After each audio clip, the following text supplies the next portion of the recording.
Alright, welcome guys to another Blender live stream. And today we're gonna be working on.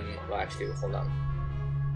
Let me just fix up my freaking webcam here because it's freaking annoying me a little bit here. But anyway, welcome guys. This stream that we're watching right now is not a normal stream because we're not only just gonna be working on the animation as intended for the stream. I'm also going to be showing you guys the freaking game we just created in Godot. So if you guys don't know, for the past, I guess 7 days, I've been working on trying to learn about Godot, the game engine, and how I can use that said game engine to make a game for myself. And for the past 7 days, I've been learning a little bit about GDScript, the scripting language that Godot uses to make games, as well as learn how to navigate the program through its different nodes and tools inside it. And I gotta say though, at first I was like learning how to make a 2D platformer because of course that's like the first thing they teach you whenever you try to learn about any game engine out there, be it Unity or Godot. But then I decided to make a game for myself without really looking through tutorials as much. And when I say not look for tutorials, I mean like I have like a game concept in mind that doesn't really isn't really being taught about in in the tutorials I watch, and I try to like recreate that in Godot without any help on how to make the game mechanics for this game in GDScript. so for the first part of this live stream, I would say that I'll be making a I'll just be showcasing to you guys the game I just created so far in Godot. And then on the second half of this live stream, I'll be I'll be back to working on stuff on Blender and doing a bunch of grease pencil shit on the side. Because I gotta say though, like streaming game development on stream is pretty stressful, I must say. Like you try to juggle, like trying to keep a personality while still keeping your stress levels low from all of the coding lessons you're learning on stream is pretty stressful to me. So for the first part of the stream, I'll just be showing you guys the game I created in Godot. It isn't really exported yet, nor is it publicly available on the internet as of now. It's still in my hard drive, but once I freaking finish this, because I'm definitely still not finished with this freaking game, I'm gonna be uploading it to Newgrounds, I guess. Make it a little game you can play there for free. It isn't really a very complicated game, what the game that I've created, but if you guys like to see my progress in getting into game development, you can look through it there. So with that being said, let me just open up Godot. Let's turn off Blender, get Godot up in here. Alright, I'm so excited to finish this game, guys. I've already pretty much finished up the main bulk of the game. I just had to like make all of the main menus and pause menus first before I can publicly upload it to a video game hosting site like Newgrounds. Anyway, here we go. Alright. Okay, so let me just pull up. Where is Godot?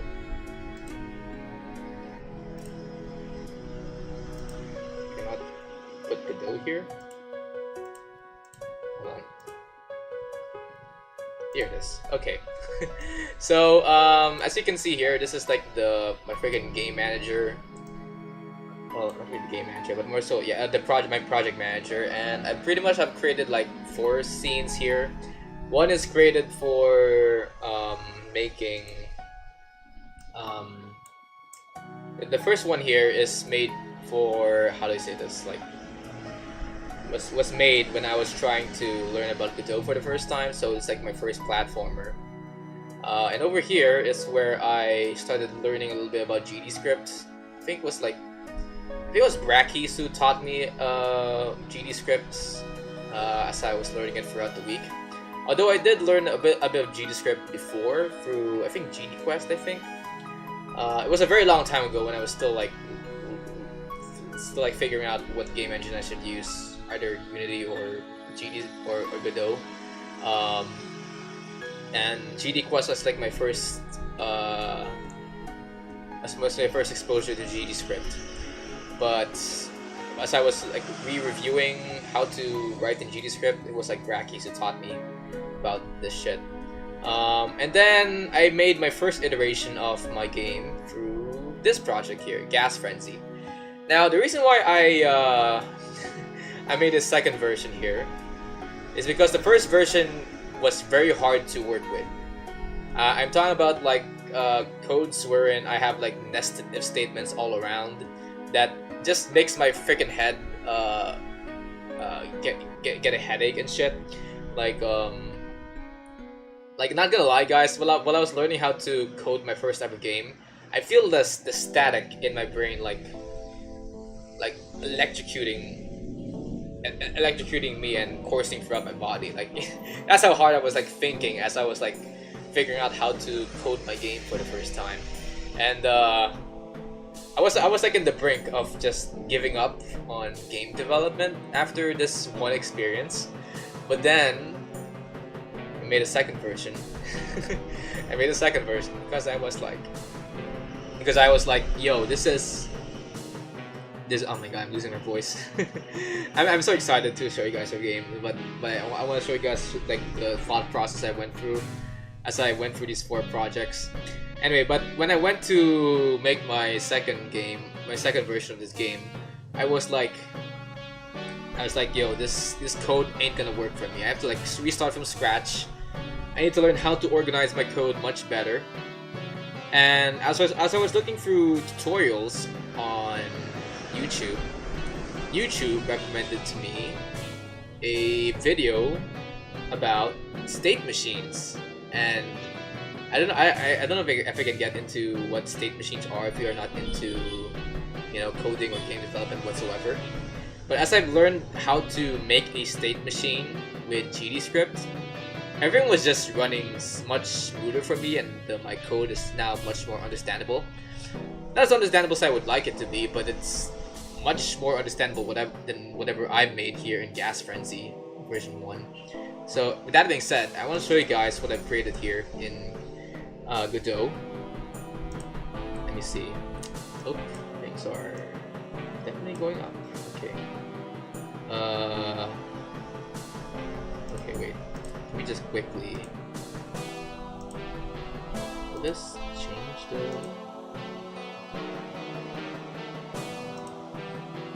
Let's see, Godot. No. Ah, here we go.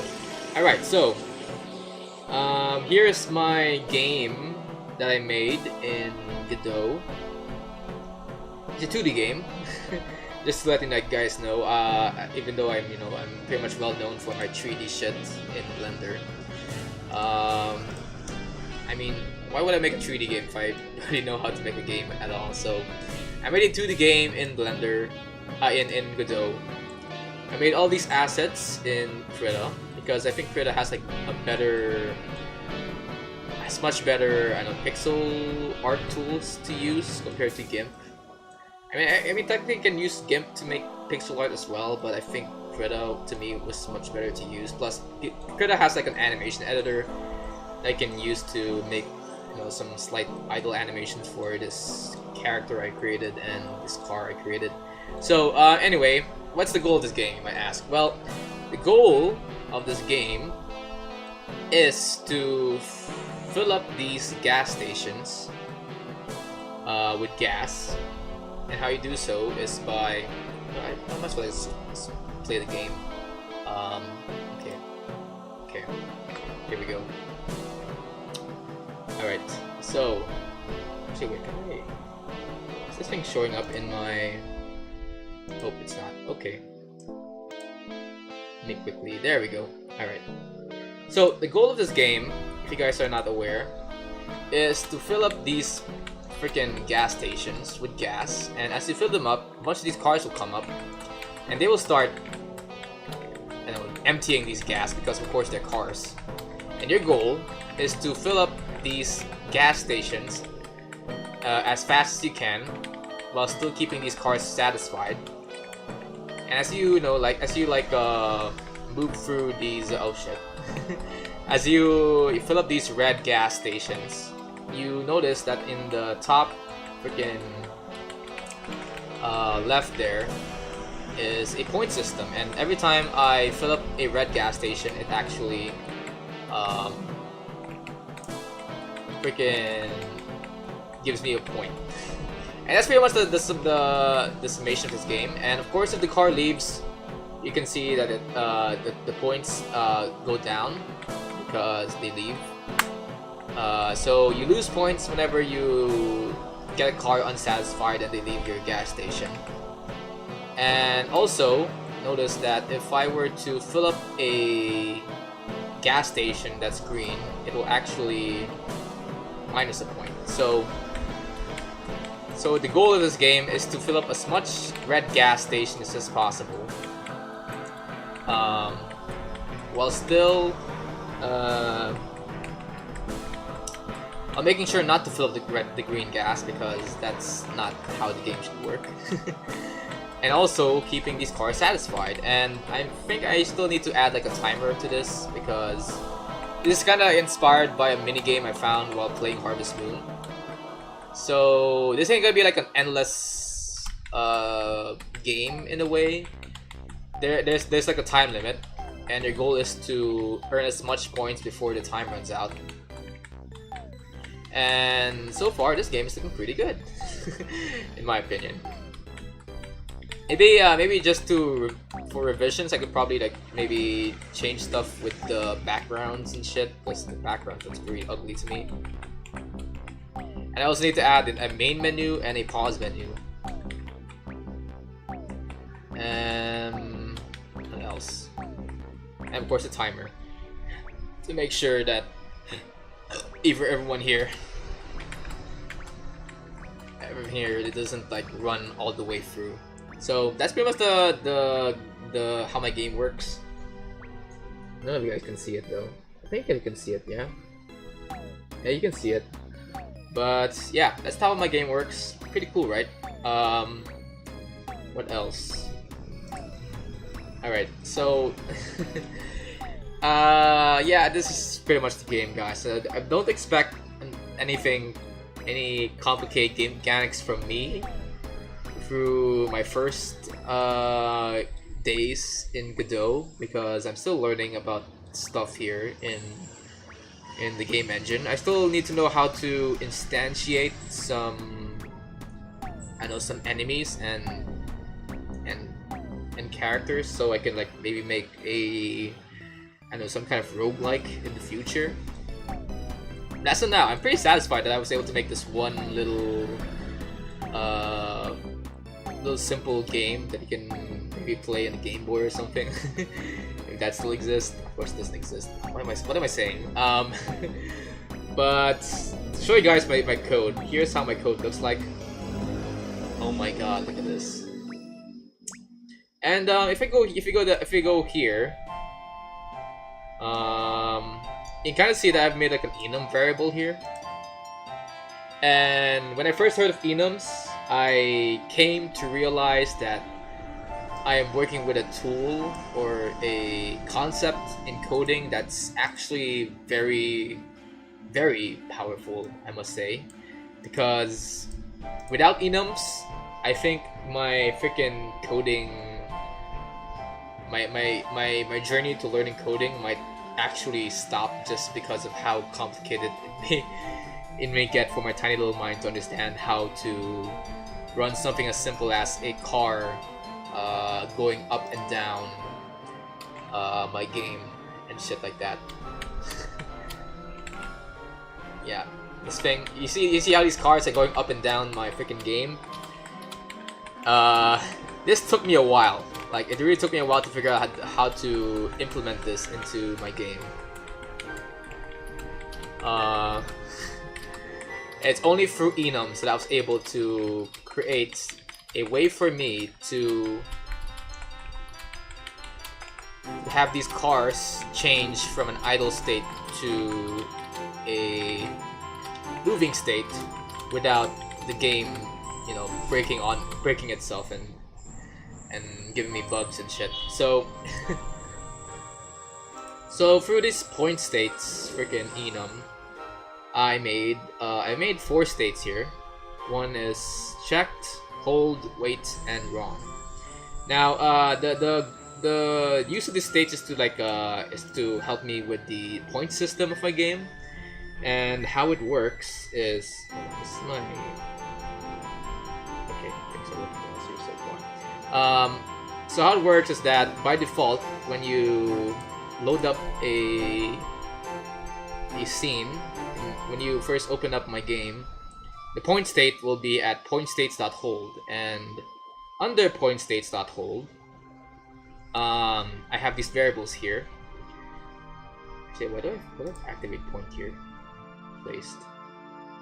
Anyway, so point state here is I think I need to just turn this into comment. I think I need this here. So under point states.hold, I have these this if statement here that pretty much says that if a gas station cubicle, I must say, is occupied by a car and it's green, it would switch to pointstates.checked, and when pointstates is equal to pointstates.checked, all of this is ignored, and all of this is now freaking now the main bulk of the code that the game will now focus on.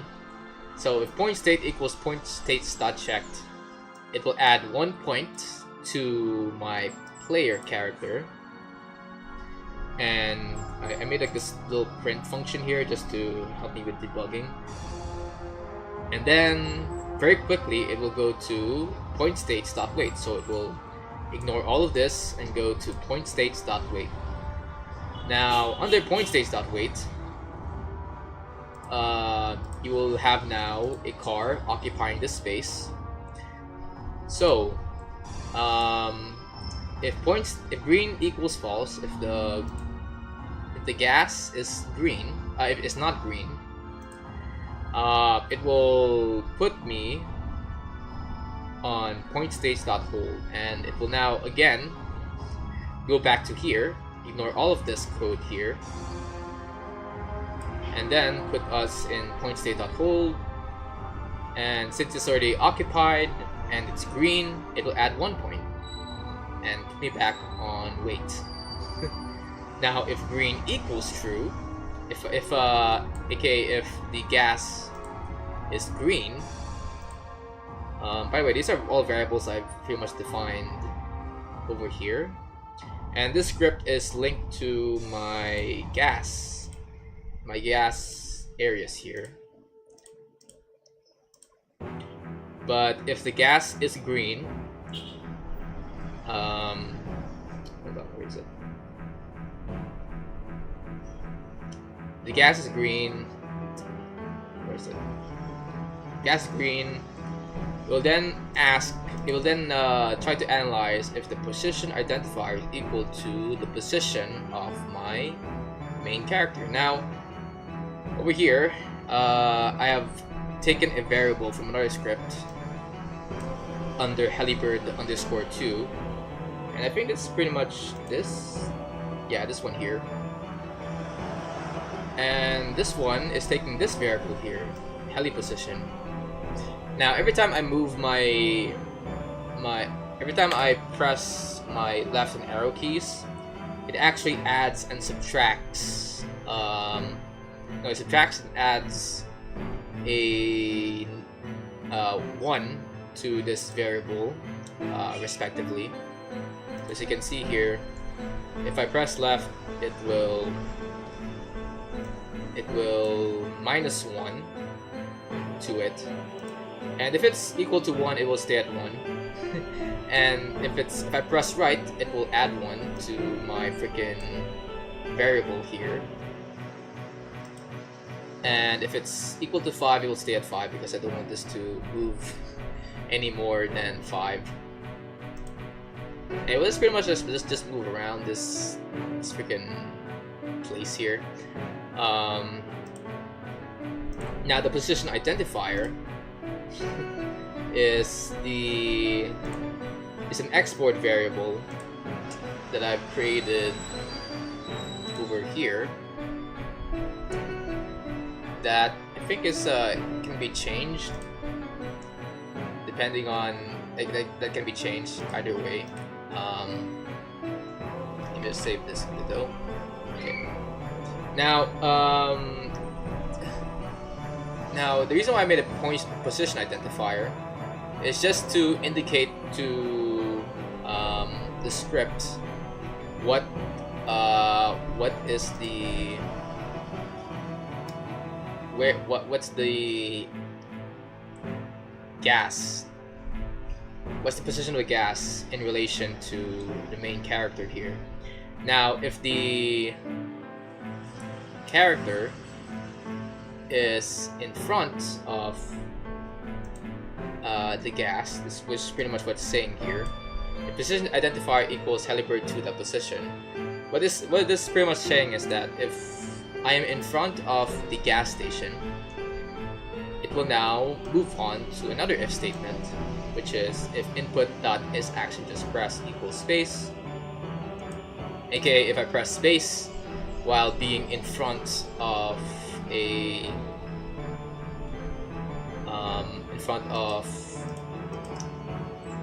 gas, it will move me on to point states dot wrong. Now we'll ignore all of this and move me up to here, which is if point state equals point states dot wrong, it will -1 point and put me back to point states dot wait, and this will all be ignored. All of this will be ignored, and this will be now where I'll be sitting at.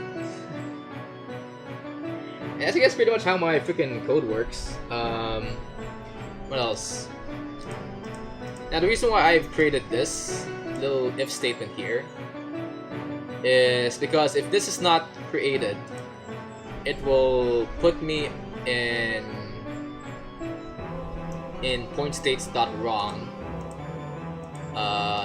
even if I am not like in front of the gas here in my game. And that's gonna be problematic because these other gases here is also running like the same script here. So to make sure that these gases only negates 1 point whenever I'm in front of a gas that's green, I included this little if statement to make sure that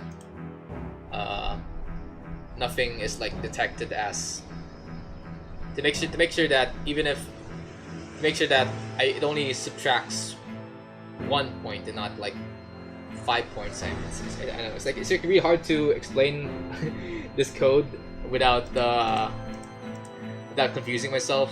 But anyway, now I want to move down to the freaking state machine I've created here, which now in hindsight, now that I have like these different state machines, I think I've pretty much like made it too complicated for myself. I should have like made this like an enum thing rather than a whole state machine for my cars to work with. But anyway, how the state machine works is that it helped me with switching my enemy character here, which is the car, from going from a moving state to an idle state. So I think by default, when I open up the game, it will be on idle, on the idle freaking state here. Oh, I should probably explain how freaking how this state machine works. So, okay, so how the state machine works is that it takes. Okay, I don't know how to explain state machines to you guys without complicating shit. How a state machine works is that it helps me with making sure that my freaking code is organized without having variables overlap with each other. And how it works is that this state machine will take the code of its children, which are all like different codes here, and slot them into these freaking function states that won't overlap with other scripts if ever they are called upon. In other words, if you guys are having problems wherein you have too many if statements in your GD script, I think state machines might be your solution. It is a solution in my part, because when I first created the first iteration of my game, it was so complicated looking through all of the if statements I've created that I had to like take a breather and just walk out of Godot, just because of how complicated my script had gotten. But with state machines, it made the coding process much simpler. Basically, I just had to like copy and paste this little code thing here. This little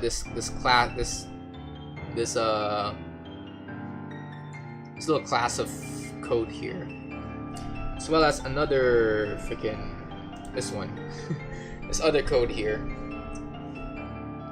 and I apply this code towards all of my freaking scripts here: the idle, the moving up, and the moving down. And I include my own like little variables and if statements under it that isn't as complicated as if I haven't really made a state machine before. So I really can't explain all of this without confusing myself, but basically speaking, this really helped me with organizing my if statements and shit.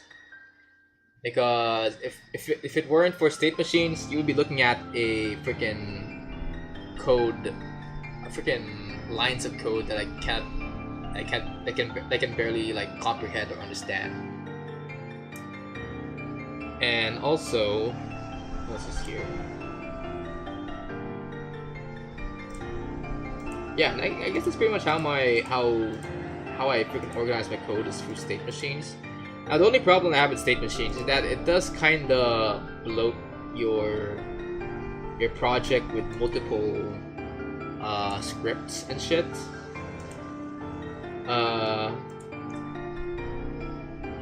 And also, it's also sometimes hard to like make scripts that might, that you can apply to different state machines, because so as your project gets bigger, you want to at least reuse some code if you have to. And I think with state machines, it's kind of a little bit hard to do that. I had to like figure out how to make sure that my state machines here are limited to only just three script files. But after I figure out all of it, the time I spent learning about state machines is just much smoother, I must say. So with that being said, since there are already like a few people here, I'll once again show you guys my game, then we'll move on to Blender and work on my freaking wrestling animation, because that's pretty much the plan for this stream and not this. Anyway, this is how my game works, guys. Look at this. Again, the goal is to fill up these red gas stations as quickly as possible before a non-existent timer runs out. And you your points get subtracted if you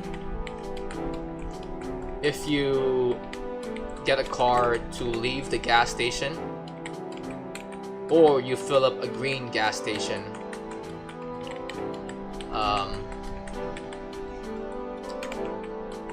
While a car is occupying it.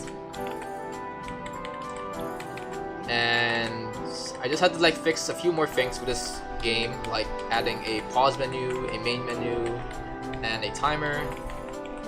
And also maybe, you know, change up the font of my freaking point system on the top there. But other than that, this game is pretty much already done. I'll eventually maybe upload this to Newgrounds. I heard that Godot has support for web-based games, so probably upload it there.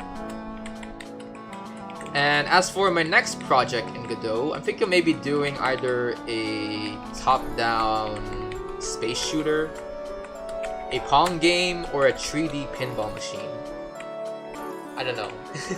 any of these game ideas is something I want to try and create in Godot and release onto Newgrounds. But we'll just see what happens. Anyway, this is my game, guys. So I'm just gonna close up Godot here now and move on to Blender, where I'll be making my freaking grease pencil animation. And I think I'll try also. I think before I move on to Blender, I might as well leave a note here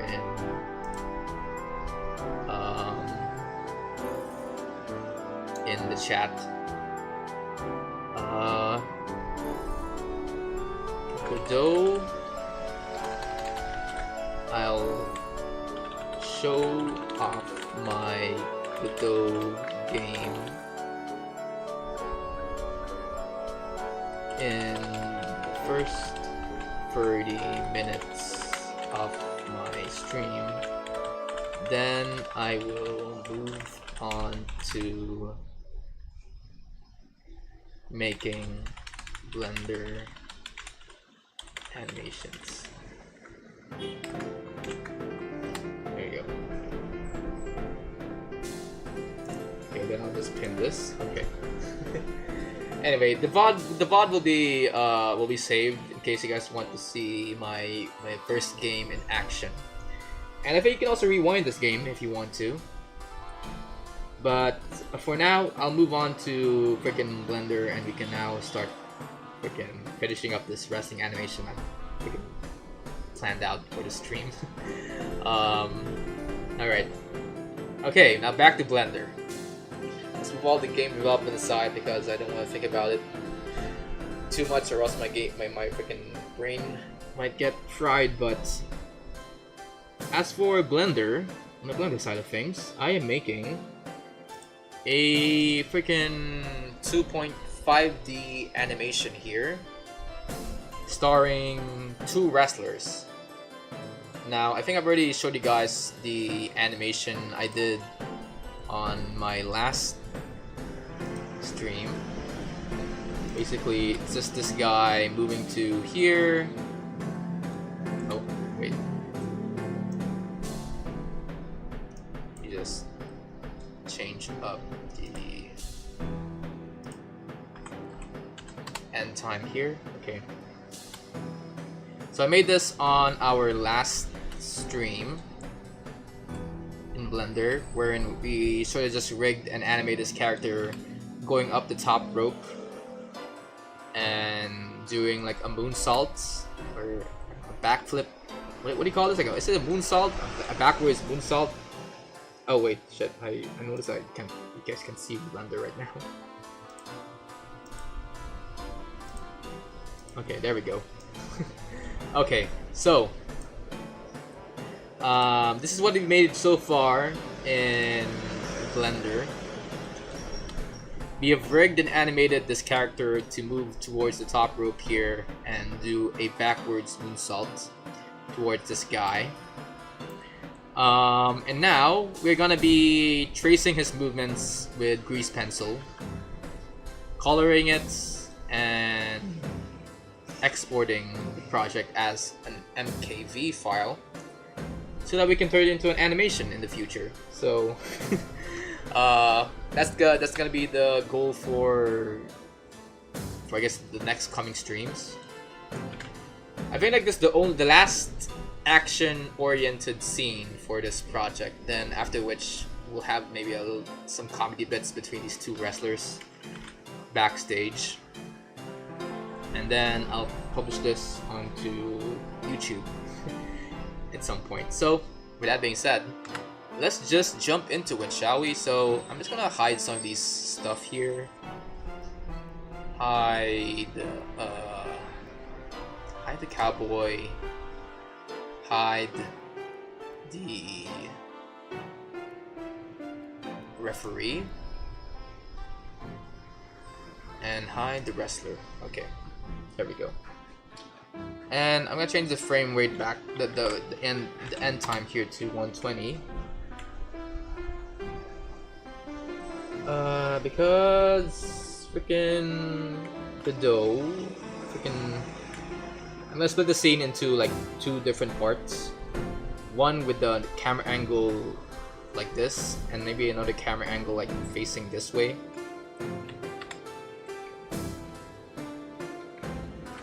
Just to make things interesting. And also because I've misplaced this. I kind of like when I was like animating the first few frames of this guy doing the backflip, I noticed that I missed the mark in terms of where he will land. He's supposed to land on top of the cowboy wrestler from here, from this guy. But as I saw the trajectory of this guy going for the landing, he completely missed the mark. There's a landing on top of the cowboy wrestler. So how do I say this? So I decided to split the scene into two different scenes. The first scene is of this guy running towards the top rope while the cowboy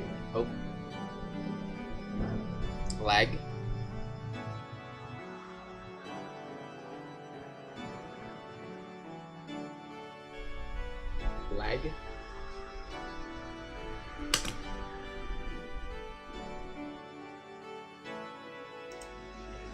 Okay. So yeah, the first scene here is just of him running towards the top rope without the cowboy guy being seen. And the reason why I'm not showing off the cowboy guy here is because during the transition of the scene, I sort of moved the character a little bit towards where he was supposed to land. So in the next scene, we will have this guy we'll have like a top-down view of this guy going for the moonsault. And everything will run well now that this guy run towards the guy, landed towards the other guy. And everything is fine and dandy. Okay.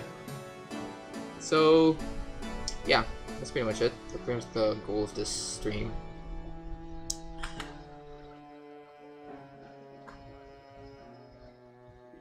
Oh my god, okay. Okay, since I've already wind down from all the game development shit,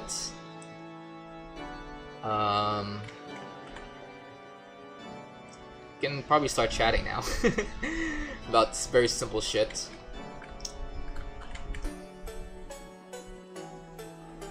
Like what?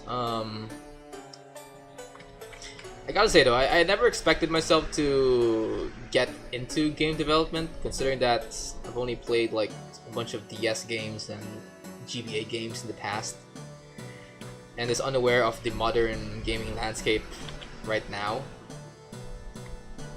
But after learning about Godot and all of its features, I came to realize that I really like I really like it when I am in a situation where I have to problem solve my way out of it. In a way, because in a way, game development is all about just figuring out solutions to problems that you have in your game, be it coding or just learning about the features of the game engine or something. Like when I was like trying to make a game for the first time. Hey yo, just wanted to hop in to thank you for motivating me to use Blender. I've been having a lot of fun with it too. Hey yo, good job. Now, let me know if let me know if at some point in the future I'll motivate you to get into game development, because I am learning Godot right now, and Godot is painful but also a very fun game engine in my opinion. But hey, thank you for dropping by. Anyway, yeah, freaking Godot.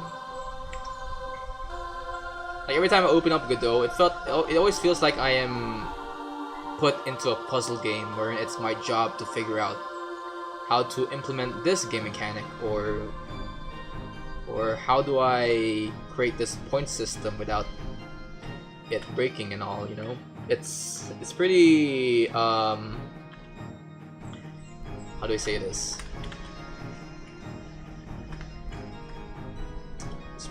It's pretty headaching in a way, but also pretty fun for me. I don't know. Is this just my masochistic side talking or something?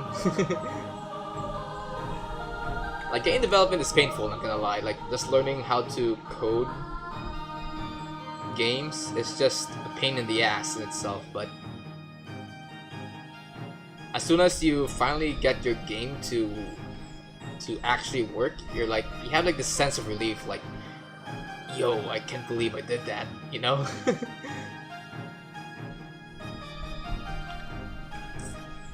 I guess what I realized about game dev is that I really like it when I try to tinker with stuff.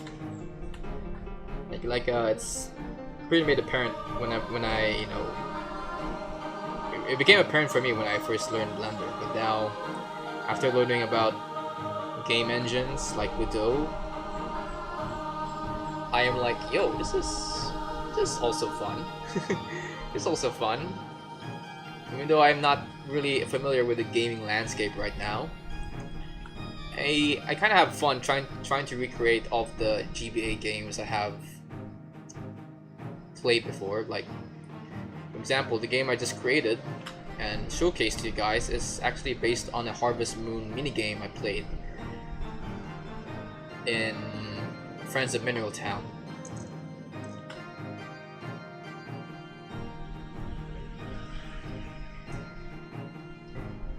And as soon as I got it to work, I'm like, yo, I can maybe even make I don't know, like a farming simulator in the future, and have a game that may rival Stardew Valley or something. Now that's something that's in the horizon or something, but you know, it's something that I wanna try and do in the future. But you know, like, what's a game idea I wanna try and implement? I want to try to create a Metroidvania at some point, you know? Like, since I've already learned how to make a simple 2D platformer in Godot, because of course you're gonna learn about making 2D platformers in Godot as your first lesson. Since I've already learned how to make games, a 2D platformer in Godot, I can maybe try to implement those lessons into making a Metroidvania in the future.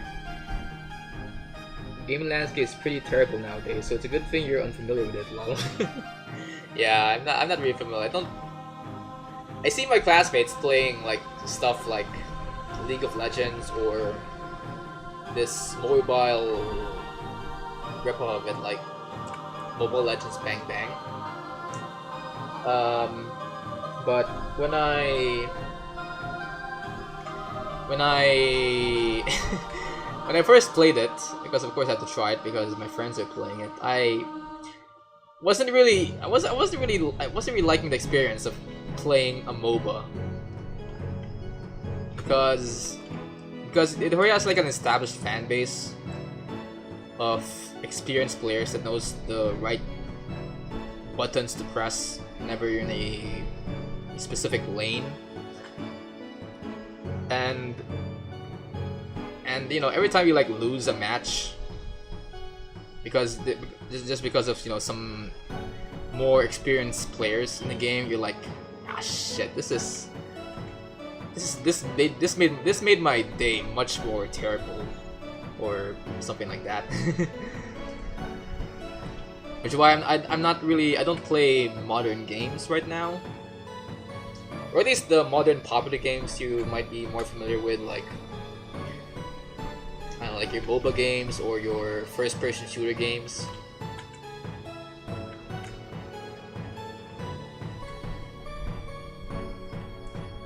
I heard that the indie landscape is actually much more different and much more reminiscent of how games used to be. But I haven't tried it yet because, I'm not gonna lie, I don't really have any money in my pocket right now to play games. To be honest with you guys, it's like, and I'm also spending my time, you know, making stuff here than actually playing games. So it's like, even if I do have the money, I don't think I'll be able to. I'll have the time to play stuff. But if I'm gonna be playing a indie game at some point, I'm thinking maybe playing Hollow Knight, because it does kind of remind me of Castlevania and Metroid in a way. When I see a gameplay of it, it does kind of remind me of some old Metroidvanias I played in the past.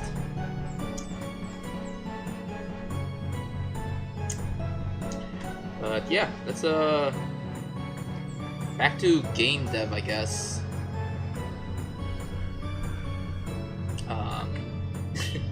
It's complicated, but it's also fun. See, that's all I have to say about game dev.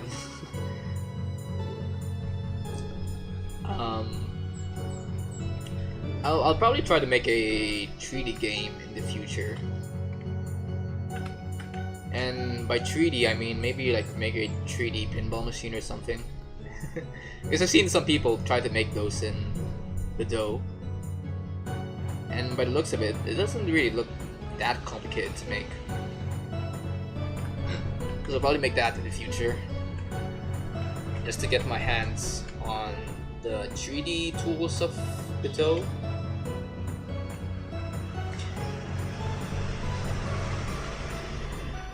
And yeah, I guess that's it. What I have to say about game dev.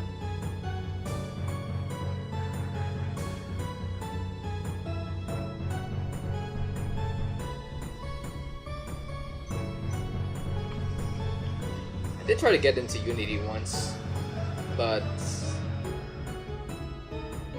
and I think I'm still using Unity now for making, like, if I'm gonna make like a 3D VTuber model, I'll probably use Unity because of the fact that it has like a add-on you can put into it that can let you export your 3D models as DRM files.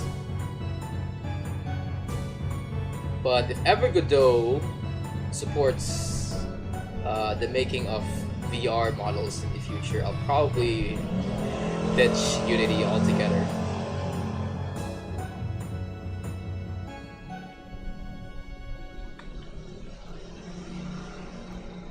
Because to me, Godot just feels very lightweight for my computer.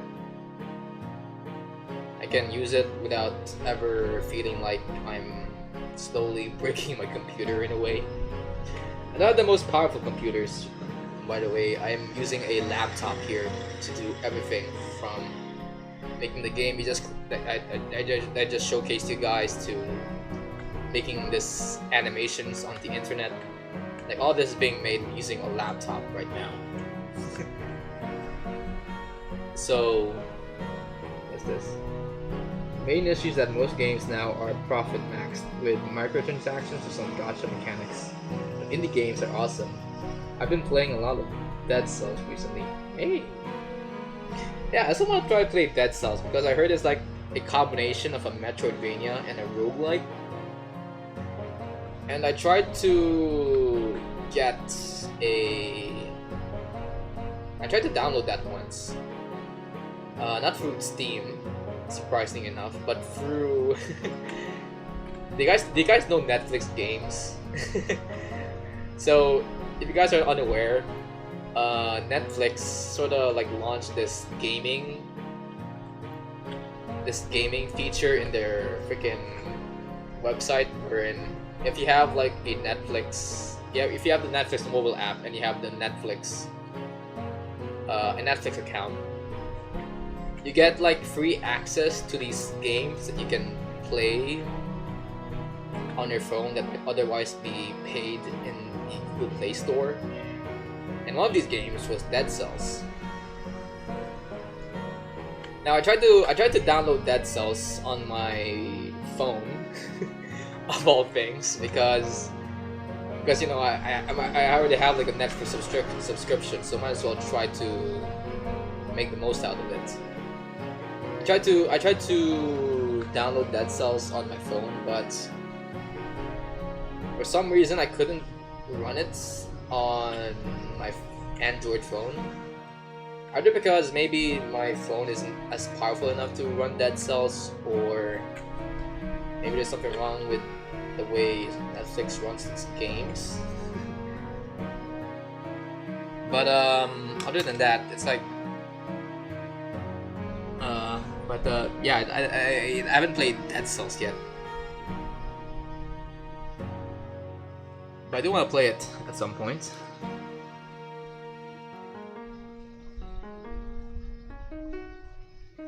Okay, so pretty much made all of this, and we are approaching almost the end of this scene here. There we go. Okay.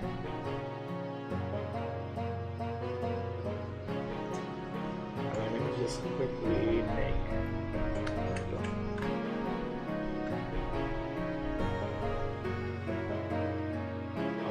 Let's freaking paint this here.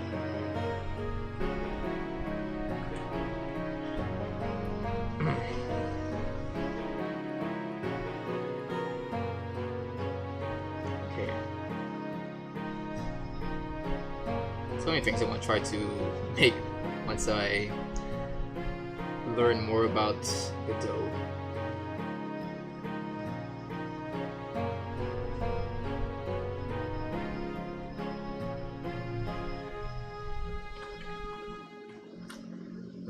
Let's just quickly paint this.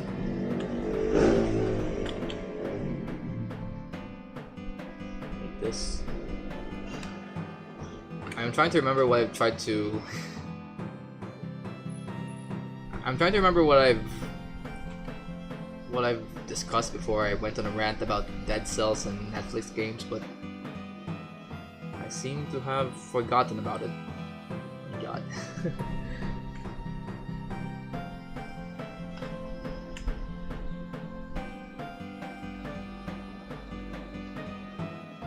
Alright, so let's just paint up this freaking character here. Anyway, so you guys, there's a lot of new viewers here. Welcome to my stream. Again, if you guys want to check out the game I just created, just go rewind this live stream to the first 30 minutes. You'll see me showcasing my game in Godot.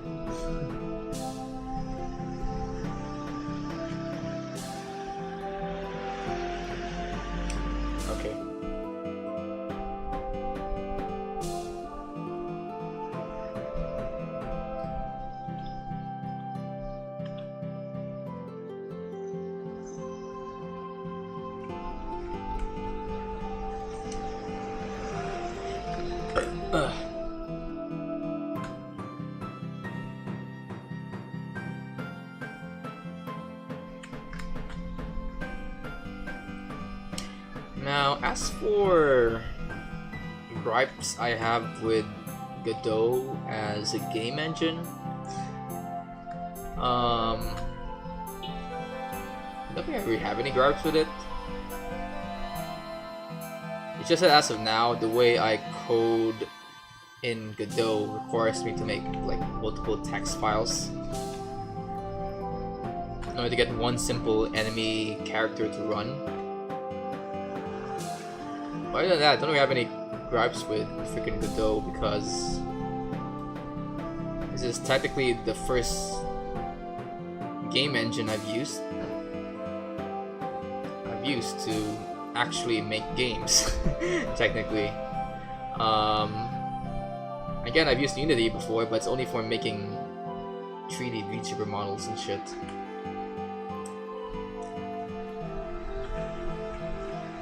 And by the time I've learned how to make 3D VTuber models, I never really went out of my way to make a game in Unity. Actually, wait, I did make a game in Unity. It's like it's a little Flappy Bird clone I've uploaded onto my Newgrounds account. I think I made that like a year or so ago.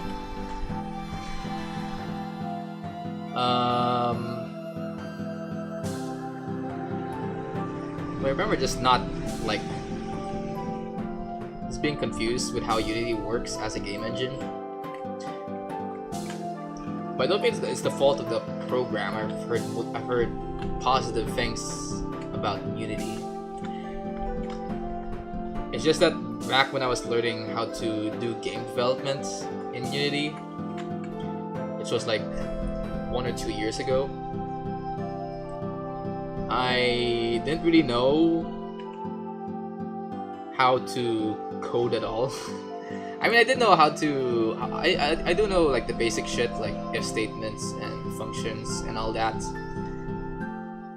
But I didn't really know how to like apply those lessons into making stuff like games. So when the opportunity strikes for me to actually make a game in Unity, I'm like so confused why this function here is working differently than if I just make a custom function. Like for example, like the function underscore process. Like it took me a while to realize that function underscore process has some unique features to it that no other function you just created would have. Like it's a function that's being called every other frame, and to me that's like a very alien feature to me at first. Because for the longest time as I was learning how to code, I was unaware that hey, game engines can also give you pre-established functions that already gives you something to work with.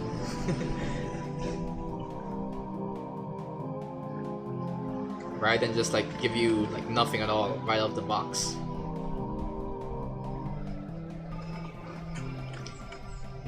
So when I finally learned what underscore process does, I'm like, oh, so it calls that function every other frame in a way.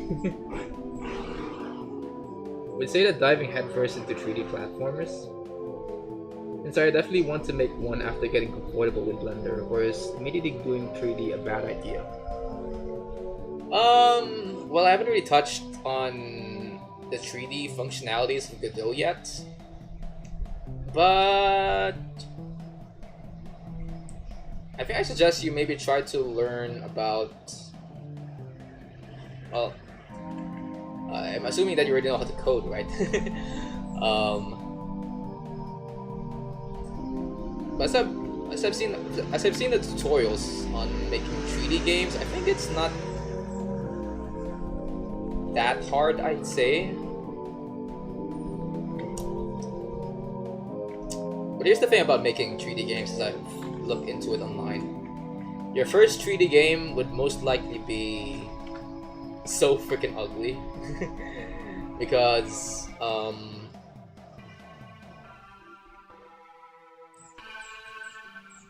think with 3D game development, it requires you to use a lot more resources compared to. I mean, this is based on my own understanding, but with making 3D games, it's not like it's like you kind of have to learn how to deal with the fact that maybe your first game may not be as satisfying to look at as one might expect. Unlike with 2D games, I would say it's much more easier to make the assets for a 2D game compared to a 3D game. But if you're willing to be patient enough, you know, to learn about making 3D games with assets that are probably not up to your speed,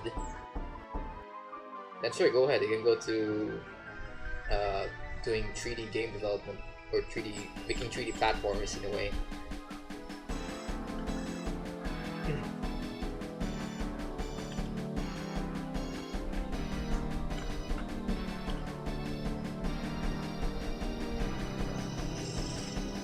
Because when I first learned how to make game engines, the first thing that comes to mind whenever I learn a game engine is, oh, I'm gonna make something really good on my first take. But then as you make your first game, you realize that you're only just like using the same assets that the tutorial guy used as you're learning the game engine for the first time, and you're like not really satisfied with the fact that, or at least for me, I'm not really satisfied with the fact that I'm reusing assets from another person rather than making assets for myself.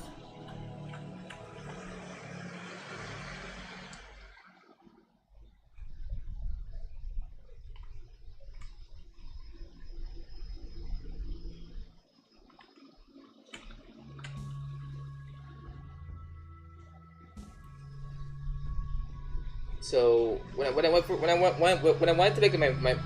to make my first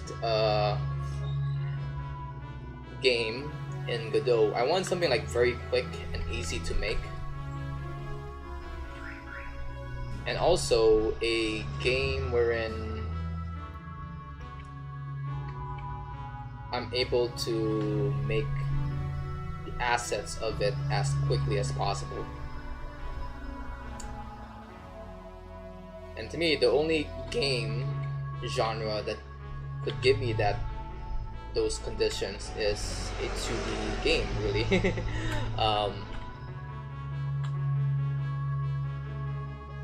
Because with 3D games, you know, you still need to make the 3D assets in Blender, as well as the animations, and to me that's a little bit more time consuming. And I wanted to jump into game development as fast as possible, so I made the 2D game you guys saw at the beginning of the stream, because I wanted to not only make my first game as quickly as possible, but also learn as much of the game engine's features as quickly as possible.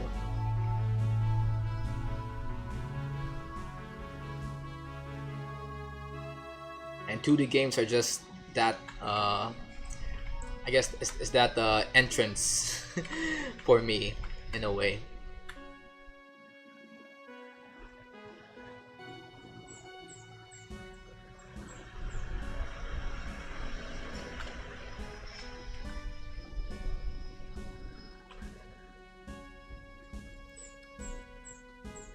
If I'm gonna be like, I don't know, making. If my first game would be a 3D game, I would imagine myself not really touching the program in the first few days, but more so touching Blender actually, because I'm a guy that doesn't want to borrow assets. To be frank with you guys, I don't like it when I know it's. I mean, I don't fault people that borrow assets from other people. It's just that it's just more satisfying to me as a creator to make everything from scratch. So when I open up a freaking game engine like Godot, I want to make sure that all of my assets come from me and not another person. Which is why my first platformer I made in Godot, even though I'm happy with the fact that I'm able to learn so much with that one experience of mine, I'm not really satisfied with making that platformer because I've reused assets from another person, and it's just not my cup of tea, I guess.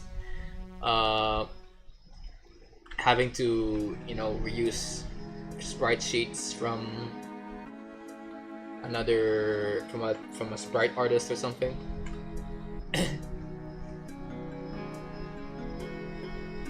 That's why when I made my first game, all of the sprites and the backgrounds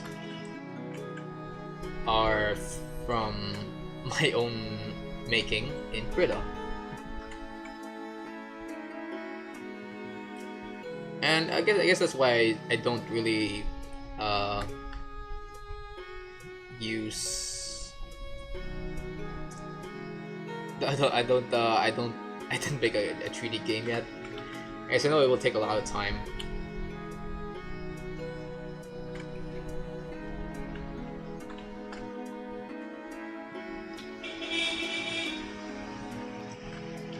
Speaking of time, I've realized that if I'm gonna be making a series of live streams here on my channel wherein I showcase to you guys me making a game, I think it'll be just as long as my animation streams or if not a lot longer than my animation streams, because I think what I sometimes forget to understand is that game development is actually much harder than doing animations here in Blender. Because not only are you making the animations for your characters whenever you move your characters around in your game. I heard that scope creep is important to keep in check, especially for me, since I tried learning character modeling, particles, and even mapping in one day. Lol. That's also the thing. With 3D games, you kind of have to learn everything all at once. Compared to 2D games, the gateway is much easier, I'd say. But yeah, making games is hard. I know. Is that a controversial take? I love it's a controversial take.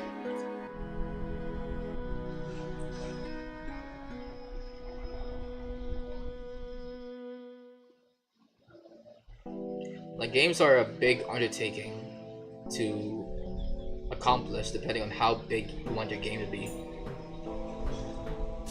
Like, I'm trying to imagine this Metroidvania I want to try and implement in the near future, and the more I think about it, the more I realize that I think I will be having a lot of streams where I would just be looking at lines of code, figure out why my character is moving and shit.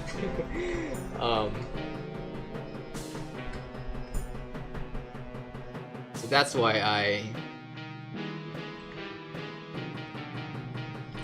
So if I want to try to make a game or a big game in the future, I'll probably have to try to finish this animation first. Because I know I'll be spending a lot of time trying to work out the game mechanics and the scripts for my game. And I'll have any focus on any other project here. Speaking of other projects, I forget to mention that I am a dental student.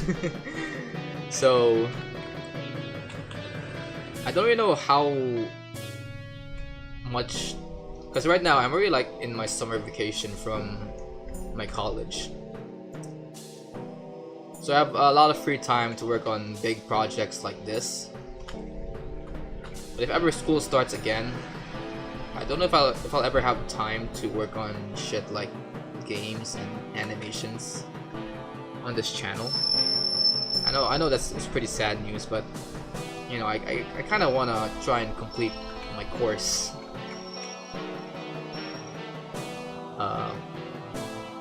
In a way, because in the end I need to make money. I need to get a job, and as of now this YouTube channel ain't really gonna be the one that will give me the money I need to survive in the real world. So might as well try to create a safety net for myself by going to college.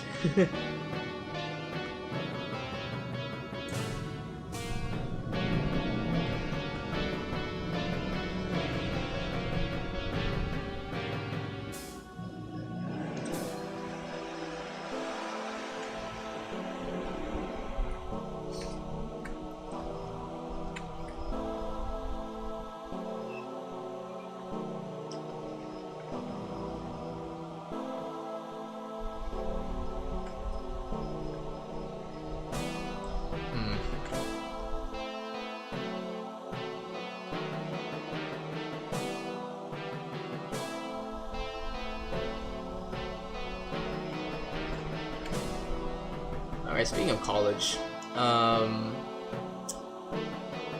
always confused whenever people like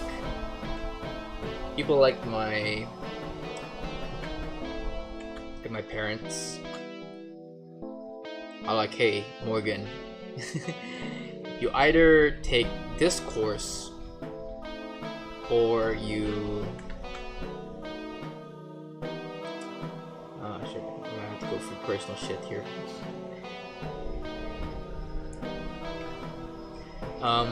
Okay guys, just to be frank with you guys, I don't think my parents like, or at least my dad doesn't really approve of me working on side projects like this on my YouTube channel, because he really wants me to like really focus on my studies as a dental student.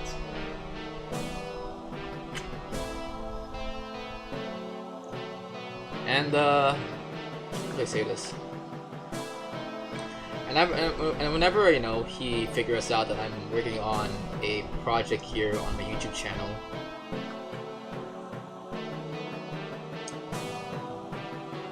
he would always go like, hey Morgan, if you're gonna be working on this YouTube channel, you do understand that you're also sacrificing your ability to become a dentist in the future, right? And to me, I think that's bullshit. The fact that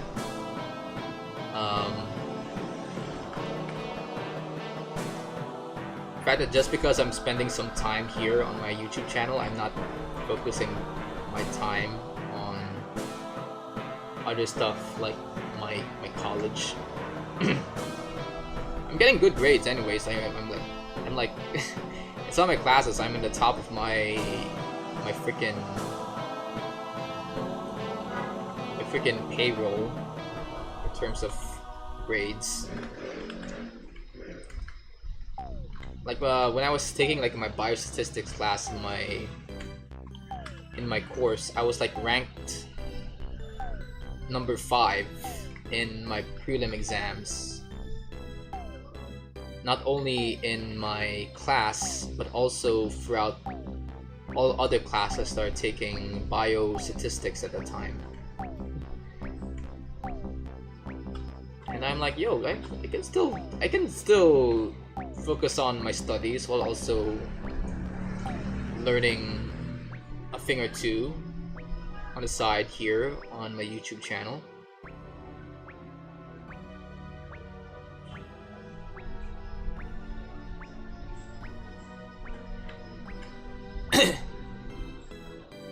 People always assume that you only have the ability to focus on one thing at a time. Like whenever people try to ask you about, hey,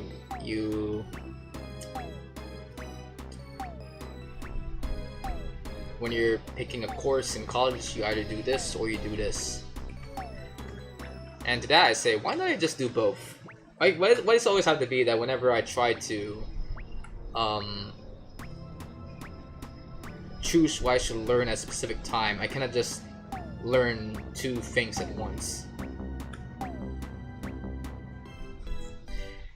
And you know, in college, college in itself, when people try to say, hey, you either take college or you do whatever you're doing right here on my YouTube channel, you kind of have to understand that, hey, you have to understand that by saying that to a freshman, by saying that to a freshman, you're giving yourself the idea that college is just one thing that you can learn about. When in actuality, college is also a multitasking activity that you should do, because you have multiple classes to attend, multiple lessons to keep track of. So if you're already at the state where you're already multitasking, why not just why can't we just, you know, add more stuff to it, like making like this stuff here on YouTube and stuff. I don't know. I find this bad advice as someone who isn't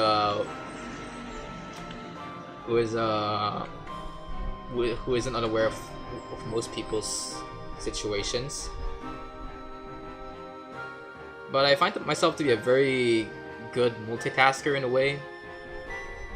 Like I can still make these animations and still get good grades in my school.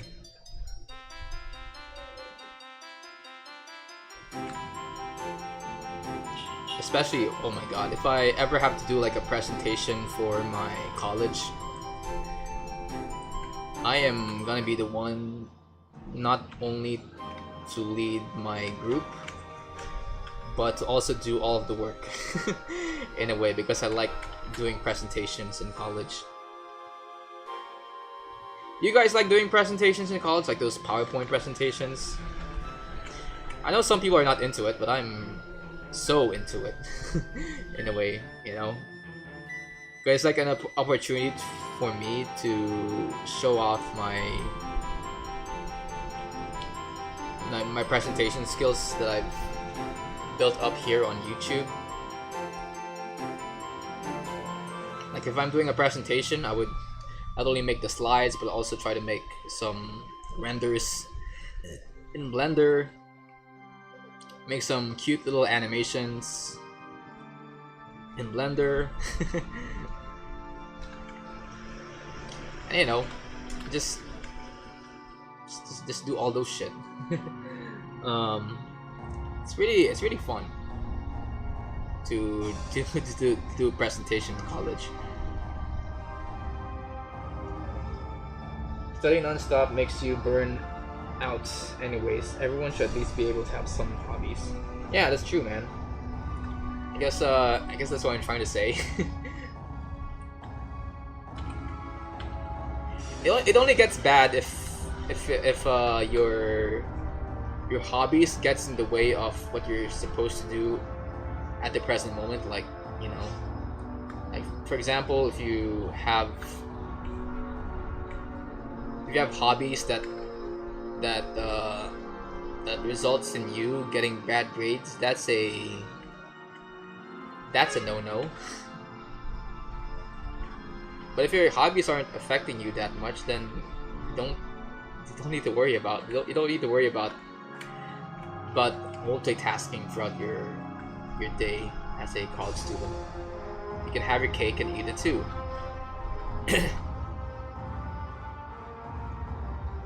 It's just a matter of like how you manage your time, I guess.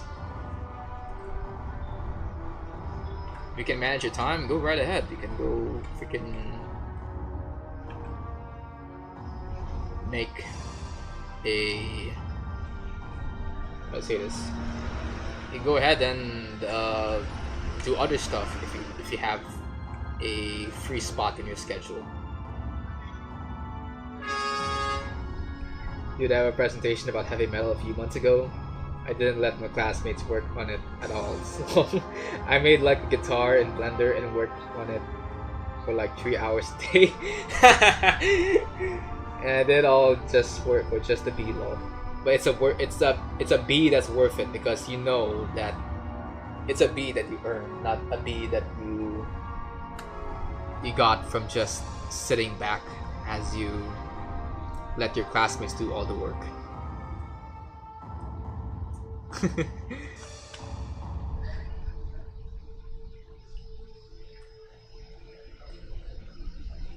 Yeah, even if your presentation it sucked, it's like, how do I say this? it's just fun trying to present it in front of your class.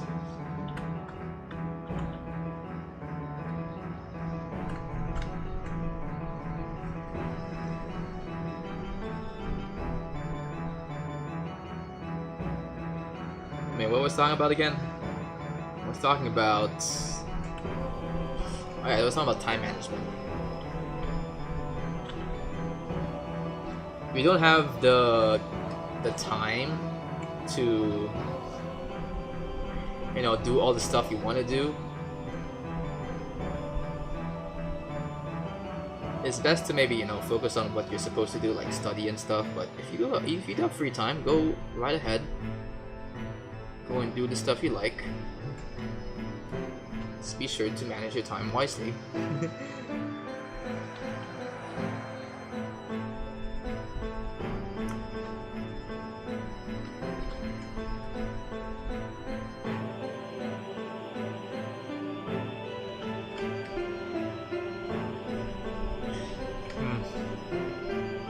You know who isn't a good manager of his own time? My dad. You know,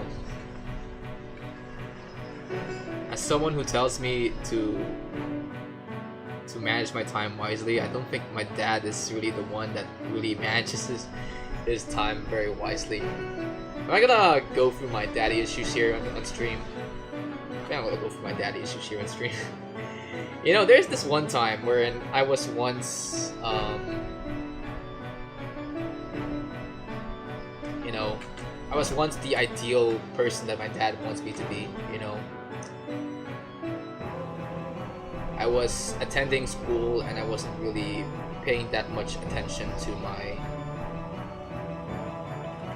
my YouTube channel for a period of time. And you know, I was really focusing on just studying. But then as soon as I dedicate more of my time now to learning how to learning stuff I need at school, my dad started like pulling me out of school in a way.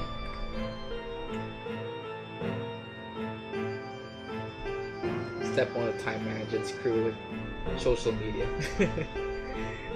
But yeah, back to my story. How do I say this? I was at one point like really focusing on all of my studies that I do in school. Like I I forgo like focusing on my YouTube channel for a bit and really dig into making sure that my grades are doing well in my college. But one day, as I plan my day on what I should be doing to increase my grades, my dad came up to my room and he is like, "Yo, Morgan, I need you to help me with this video presentation of mine." And I'm like, "Oh, a video presentation? What do we do? What do you want me to do with it?" And he's like, "Well, I'm not gonna explain what you're supposed to do, but I want you to be by my side as I work on this freaking video project with me. Can you help me with it?" And I'm like, he's like, "Yeah, sure, I can help you with it." I'm like, "Yeah, sure, I can help you with it." And then my dad's like, "Okay, cool. What time are you free?" And I look at my schedule and I told him, "Yo, I might be free at around like maybe like next week or so." And he's like, no, that's too late." And I'm like, "Too late? What do you mean too late?" And it turns out this my dad was actually attending like a master course in periodontics at that time, and he was very late in terms of, or not really very late, but yeah, I guess very late in terms of on getting this presentation done on time. And as I told him that I'm gonna be free at around next week, he's like, no, that's too late. I want you to be present as early as possible." And I showed him my schedule, and I'm like, "Dad, this is not gonna be possible because I'm gonna be going to school during the next few weeks. Like actually attending class in my course in my campus." And then you know what he said? You know what my dad said? My dad said, "Okay, why don't you just excuse yourself for the next couple of days?" And I'm like, "What?" And then my dad was like, yeah, just go excuse yourself for the next couple of days. Just skip class." And I started processing what he just said about me skipping class, and how it just came out of his mouth and not mine. Like, you expect like the idea of skipping classes to come out of maybe me if ever I want to try and drop out of a class or something, but no, it's like my dad wants me to freaking skip class for some reason, and I'm not in the mood for skipping classes because I'm in the mood to increase my freaking grades at school. And I tried to reason with him that I cannot really just skip class. I don't want to do that. That's not like the thing I want to try to do. And you do understand that if I skip class, I'm gonna get minus points for this, because part of my grade comes from the attendance of these classes that I'm attending. And you don't want that, right? You are the one that put me in this course to get me to succeed. Why are you now telling me that I should skip class? And my dad is like, just go try and freaking do this video project with me. And I'm like, okay, sure, why not? Okay, fine. Maybe, I tried to reason with myself and thought, okay, maybe this could be a good chance for me to maybe learn a little bit about what my dad is teaching. Yeah, he's learning about in his master class in periodontics, because that's technically still dentistry, and maybe I'll have a good idea of what they learned there in his master course. So I excused myself for the next remaining days of my class, and I got to work with my dad, who's working on this video project. And it turns out, guess what this video project is all about? It's all about him teaching people about general biology.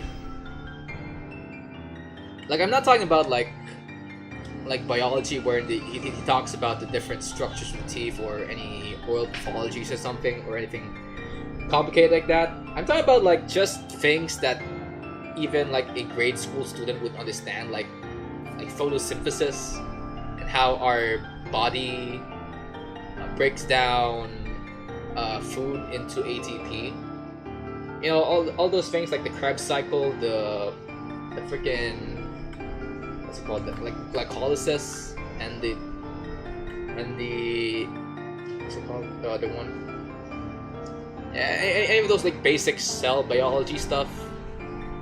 It's all what my dad is like trying to present in this one freaking presentation of his. I'm like, what the fuck? This is not what I expected from a master class. And it turns out, as I look into what this master class is actually teaching my dad, I came to realize that college is not as different as school, in a way that they'll really teach you about useless information that you'll probably not really come into your practice in the end. Like, I mean, sure, you do need to learn about cell biology as a dentist, but that's something you learn when you're like an undergrad or something. This is a master class. Why are we still talking about these simple subjects when a requirement of this master class is to be a graduate of a dental course or something?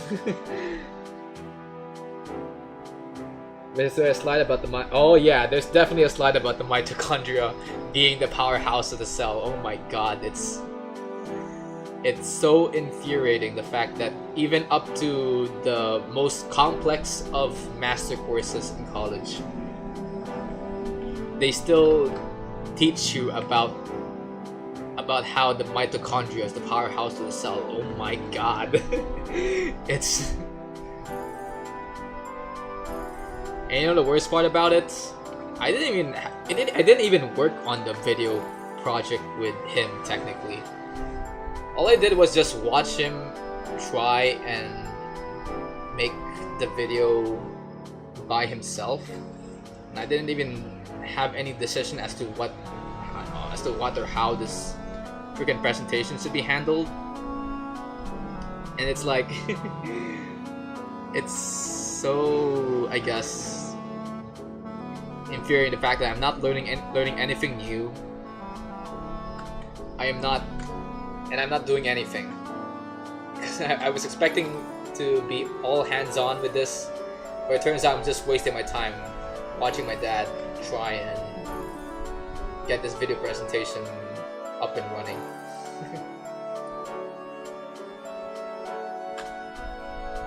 And whenever I try to, give my own comments on what he can do to improve on his freaking presentation, my dad's just like, nah, this is how we should do it. And I'm like, why am I here? why am I still here? Why, if you're not gonna be taking my advice or anything? But anyway, that was a huge waste of time. And it came from my dad of all places. And I guess that's just the daddy issue rant for today. I don't want to get into some personal stuff here, because I might slip and have about stuff I really shouldn't be talking about. But that's just a glimpse of how my family life here is like.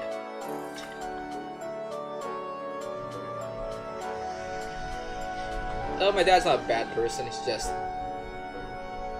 not really the most brightest of people, I must say.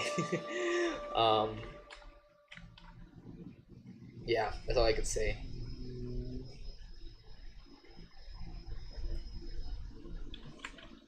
It did teach me about some stuff that I find very helpful. Like, for example, he did teach me about how to navigate here in Blender in a way.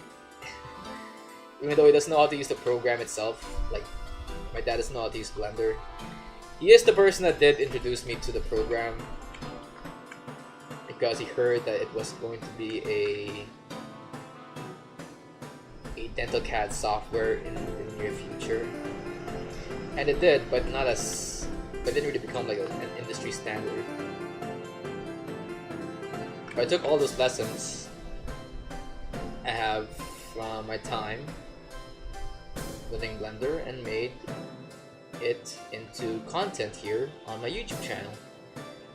And my dad was also the one that introduced me to things like dental CAD, the part of dentistry where you use computers and shit to make 3D printed dental materials like prosthodontics, dentures, and all that shit. And that really helped me a lot in getting into more, getting me way ahead of my classmates in a way.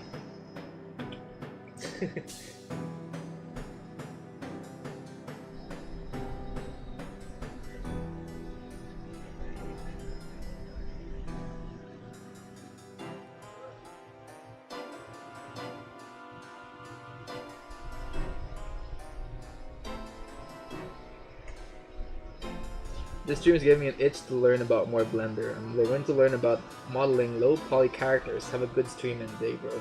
Hey, thank you, dude. Really, this stream really made you learn, want you to learn more about Blender? I think I'm touching more so the freaking grease pencil tools here than the modeling tools. Hey, you do you, I guess.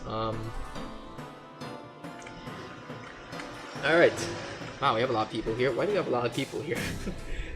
Are people really that fascinated in my game? It was just like it's a little simple game I made in Godot.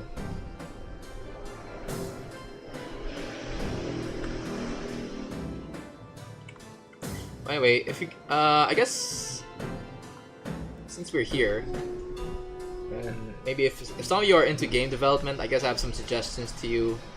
If ever you're gonna start learning game development,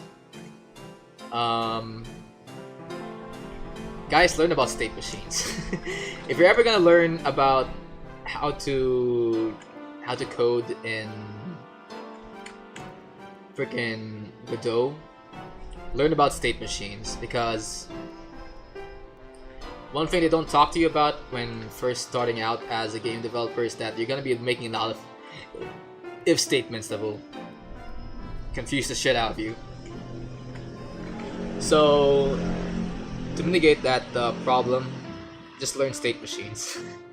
State machines are gonna be very helpful to you in the end.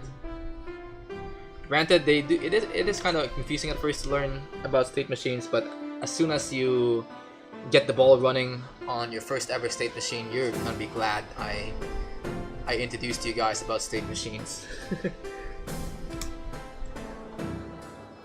And secondly, it's the same advice that was given to me as I went through the material, as I went through the tutorials in Godot. But don't expect your game to be the next GTA clone. Freaking, how do I say this? Godot, your first ever game is most likely going to be a simple 2D platformer, or a game you have no interest of actually playing. And I know that can be infuriating for some folks, but I think the way you should probably approach game development is you approach it as if you are like, I don't know, like a person trying to solve a puzzle. And your job as the player of this puzzle is to solve it.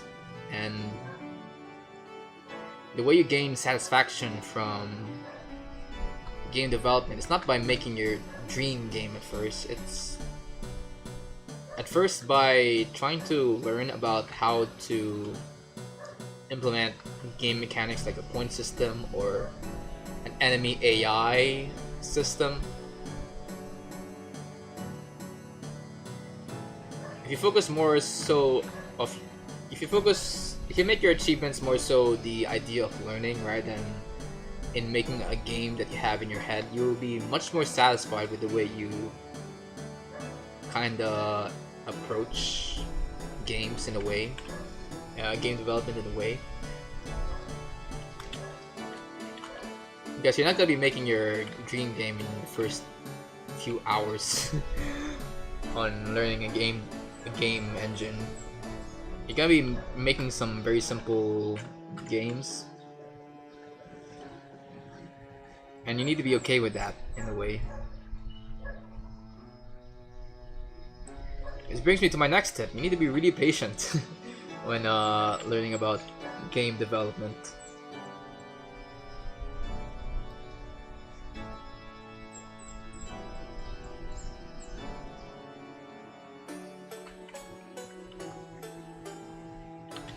You need to like first learn how to code. Then if you're making a 3D game, you need to learn how to make 3D models and shit. Which is why if ever you're gonna get into game development, I suggest you maybe start off by not making a game first. If you are gonna be learning how to make a 3D game, learn how to make a 3D render first in Blender. And maybe learn first how to make an animation here in Blender if that's your jig. If you are a project-based learner, you need to do some other stuff first before you actually get into game dev. If you want to make a 2D game, maybe you should learn first how to maybe make a sprite sheet first in a drawing program like Godot or Aspirite or something.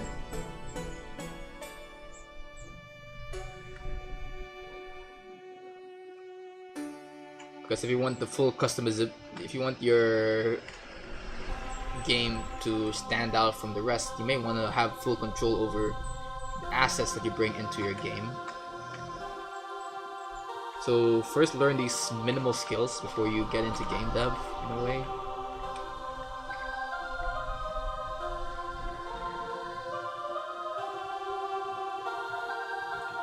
Starting learning game dev in Godot. I'm not an artist by any means, but I'm having a hard time learning pixel art. Pixel art, you say? Well, I'm not really a pixel artist in a way. I've only created my pixel art in my game through Godot in its animation editor.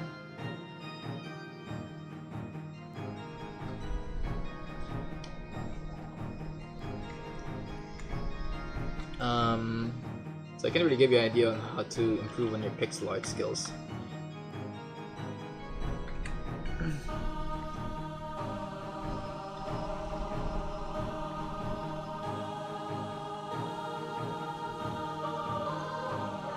I do suggest before you start off in game development, you probably have to try and make smaller stuff first. Much more simpler stuff like making a 3D render in Blender or making a drawing in a 2D drawing program.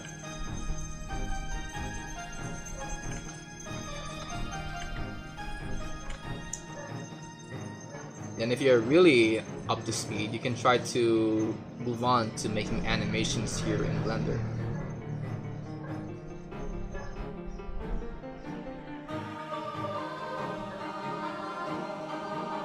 Then when you're satisfied with learning how to make animations in Blender,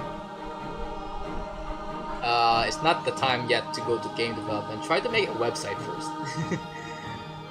Making a website, in my experience, is a good introduction to me to learning how to code for the first time, because it's an easy.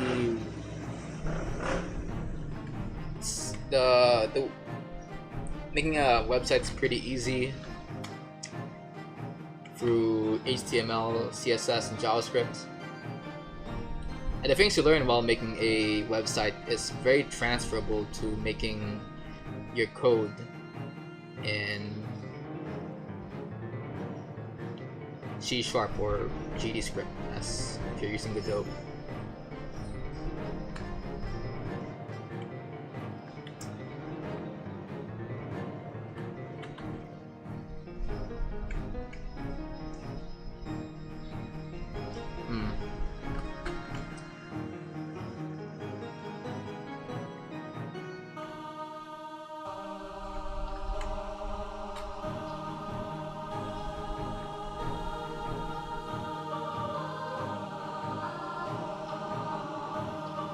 So to end my discussion about game dev, it's not like something you learn right off the bat. It's something you grow into.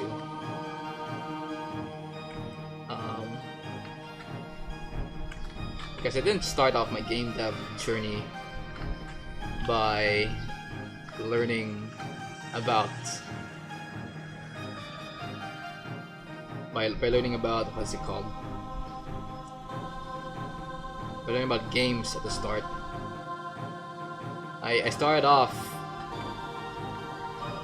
not even like knowing what a game engine is.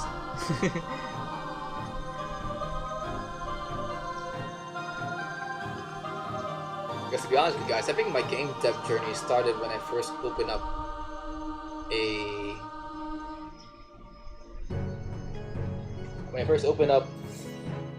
Microsoft Paint many years ago, I'd say.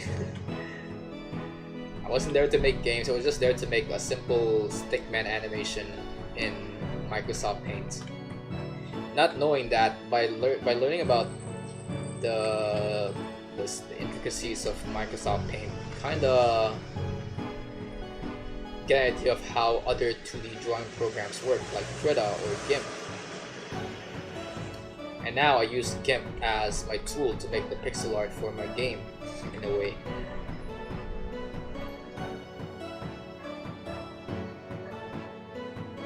And then after learning about Microsoft Paint, I moved on to Blender. I came to Blender knowing that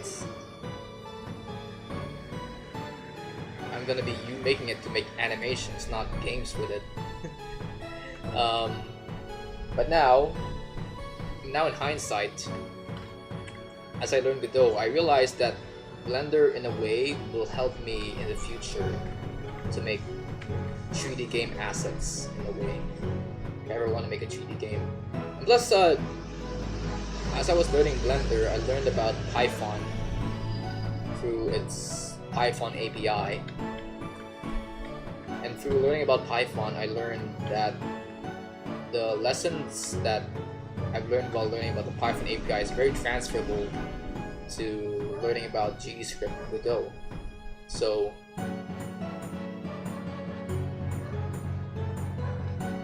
you can notice that by increment, without knowing, I was slowly getting into the path of learning how game development works, even though I'm not really aware of it at the time. Now here I am making my first ever game in Godot.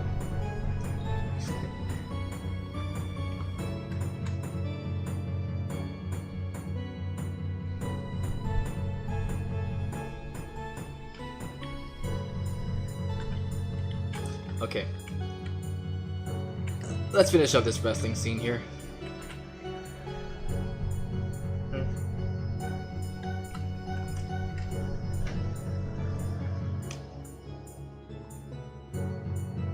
Oh, wrong color.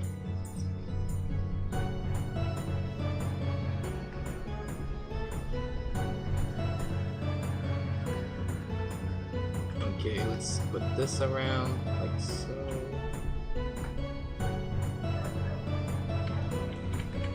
Okay. Speaking of Godot, I might probably make a video on game development in the future. Maybe even a skit. I want to try to make a skit about how complicated it is to learn about coding in Godot.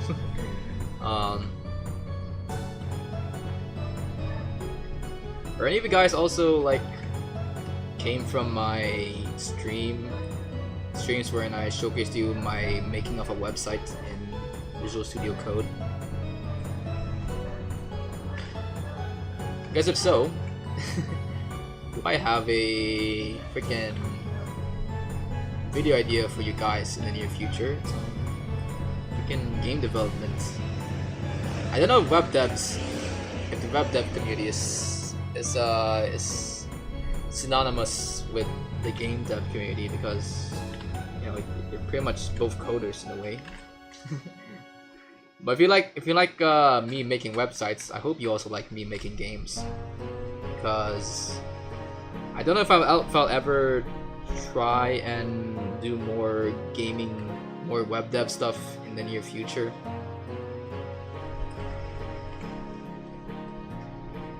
I mean, sure, I'll probably try to update the site every now and then, but not as often as I used to.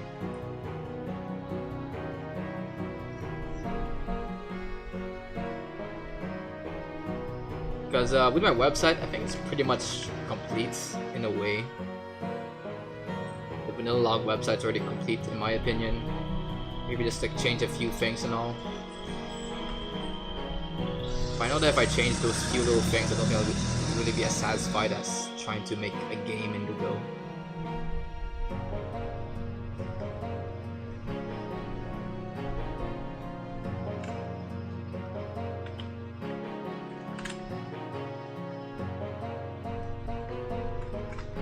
Alright.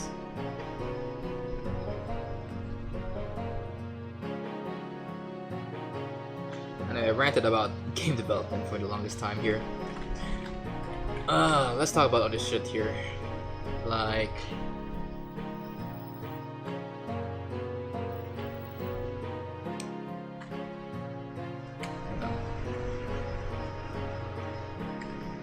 oh yeah, maybe thinking maybe doing another music stream. In the near future. Because I want to make a little sound, a little bit of background music for my game. So I'll probably try to open up LMS in the near future to make some game music.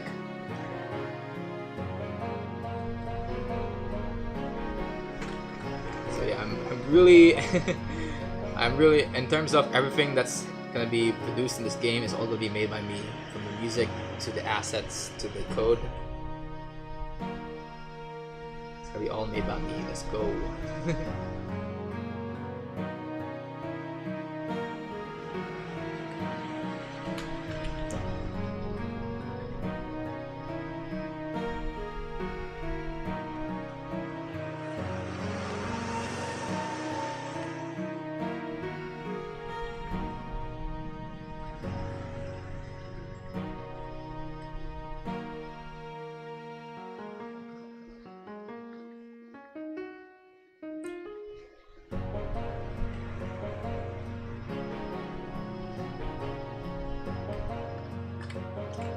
Okay, let's pull up here.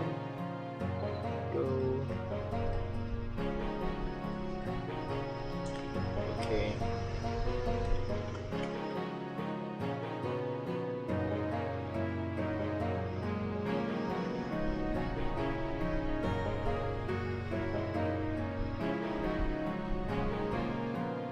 I just paint up these few bits here. Okay, nice.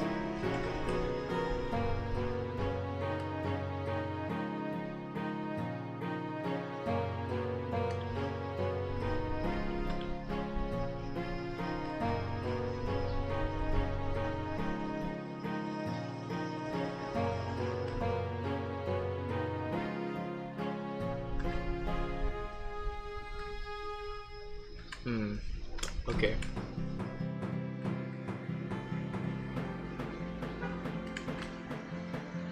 Right. Next frame. This vessel is gonna be fully colored out by the time this stream ends. And let me just see this animation in play here. Wah, and then walk up. Yep. There we go. The reason why these lines are not blurred out because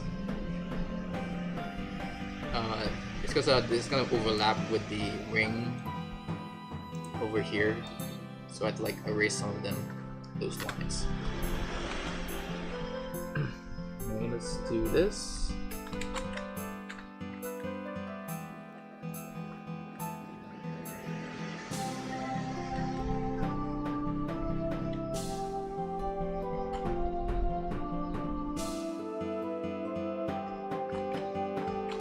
Okay.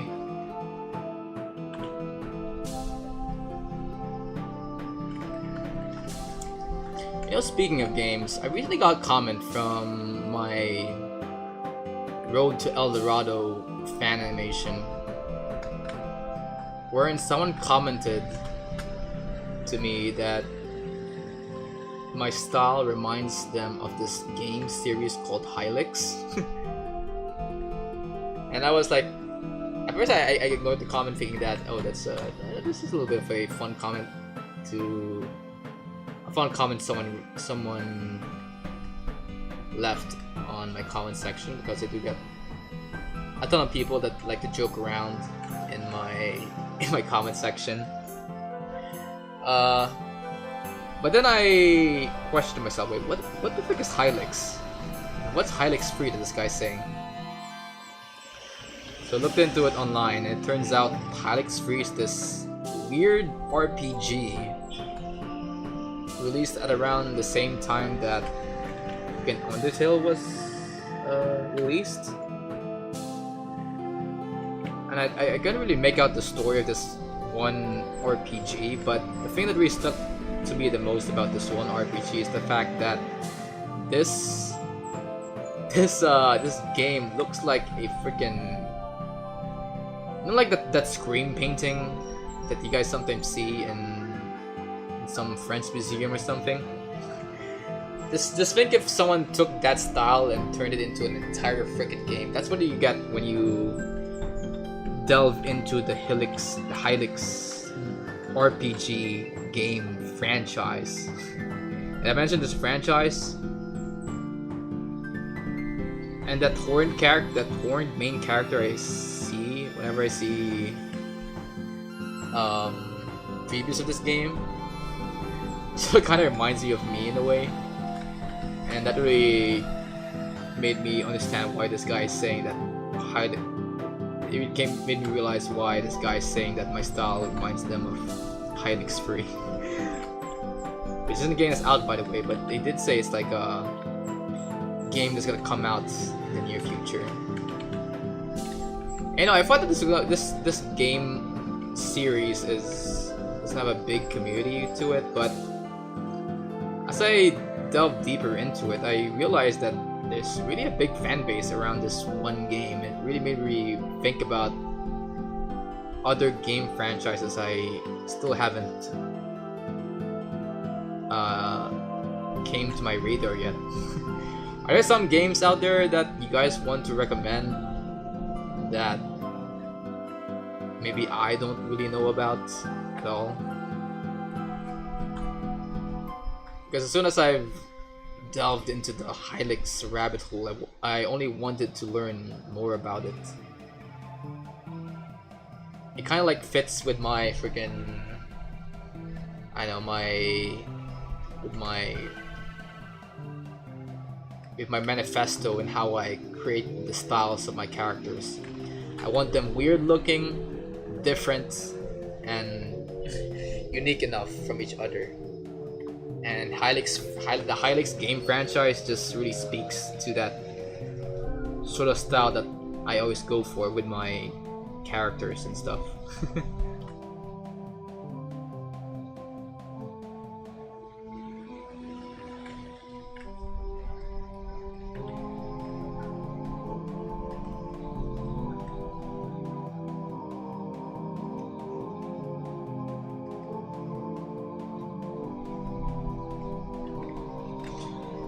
Whew.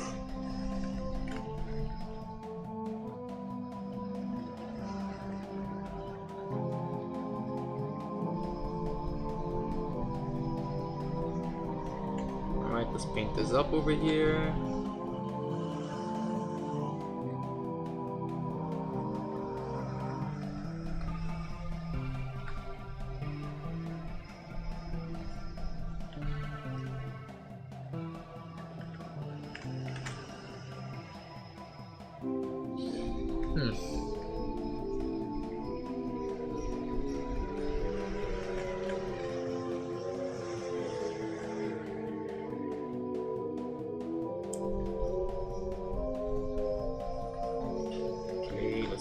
Up.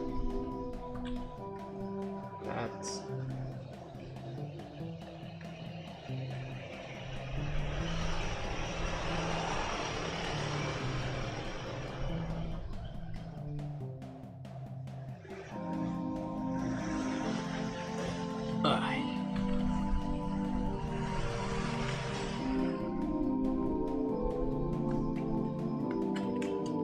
Oh my god.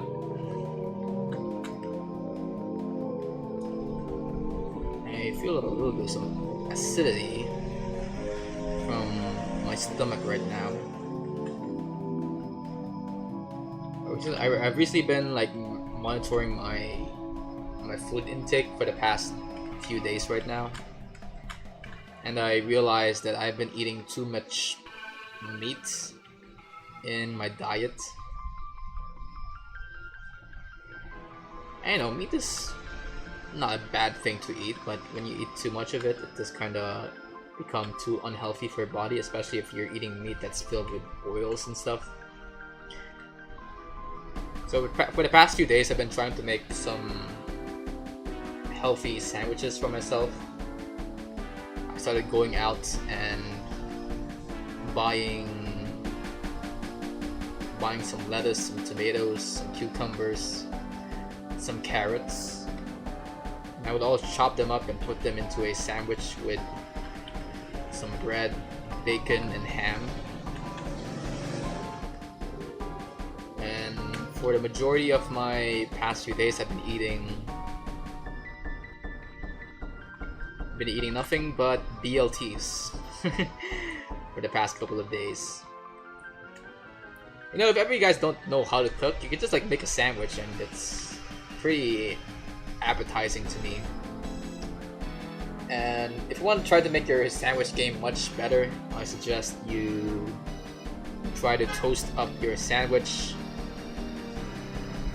put on some fresh greens on it, and add some Thousand Island sauce to it. It will really spice up your sandwich to a heavy degree. Put in some ham, some bacon, make sure they're cooked.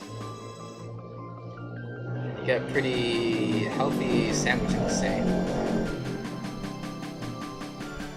Just don't skip out on the vegetables. Vegetables are definitely something you need to put in your sandwich.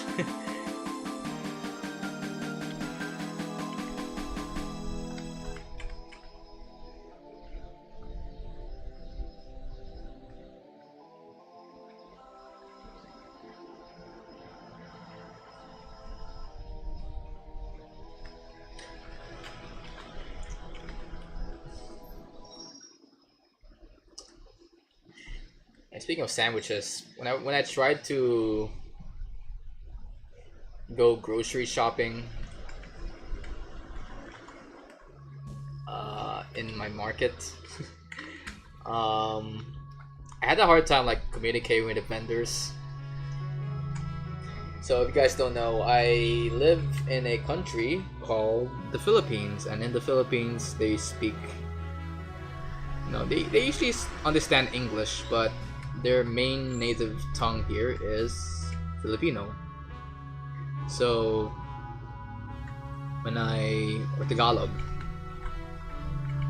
So as me, an English speaker walking into this market, I knew that there'll be some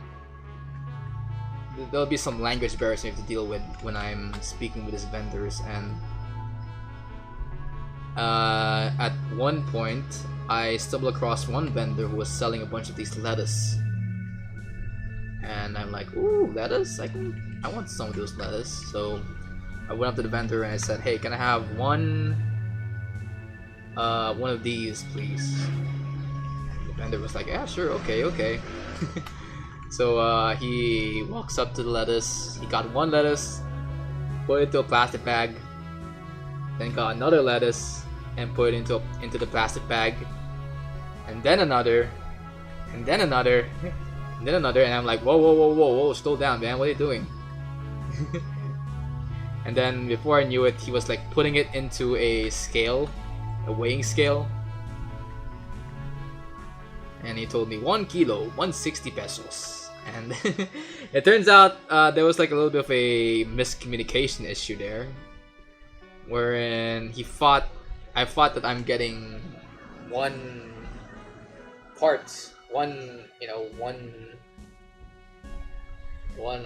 piece of lettuce from this vendor, but it turns out he thought that I was getting 1 kilo of this. And I was unafraid to I was afraid to tell him that what he got was wrong.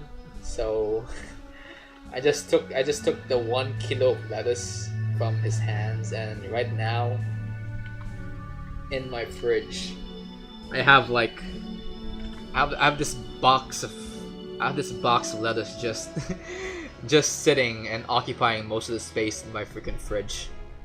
I mean, I'm not complaining though. I do want to try and get to incorporate more leafy greens into my diet, but it's kind of funny that I now have this big stash of lettuce in my freaking freezer, in my freaking fridge.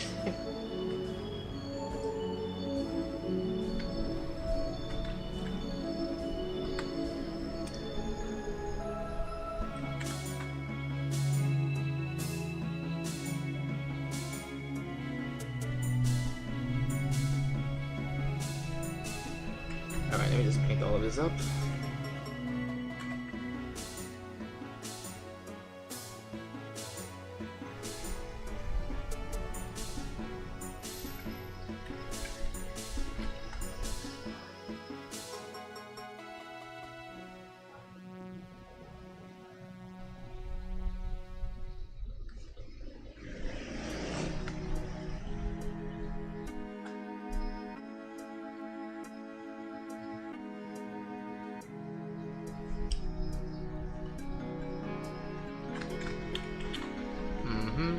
Okay, let's put this all the way up here.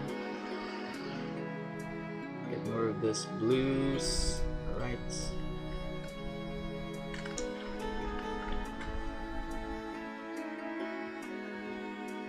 After I paint this last frame over here, I'll probably try and move my camera around so we can get to the next scene here. Okay, nice. Let's paint this other arm.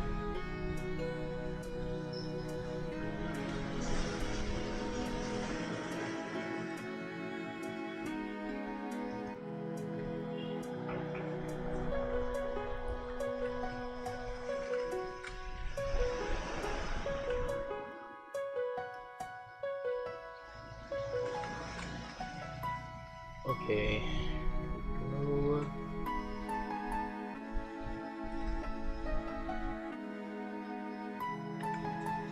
shit.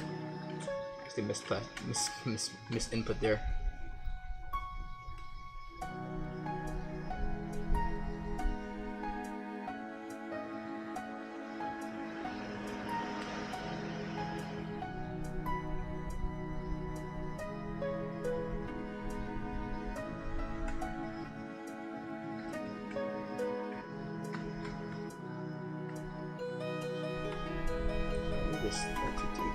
Okay.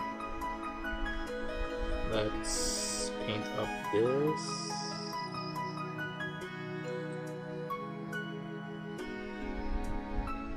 After here.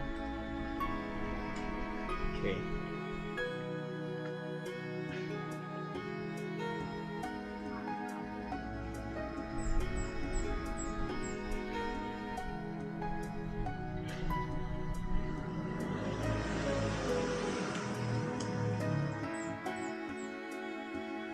Doesn't look right. I don't think that looks right. Anyway, I'm gonna try and fix this part here.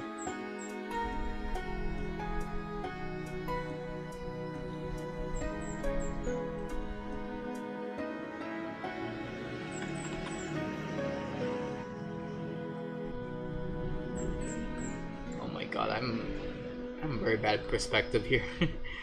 This way? Okay, that looks good. Just need to add a little bit of stroke on this other layer here.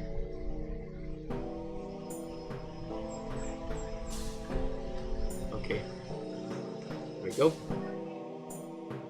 And then let's go down to here.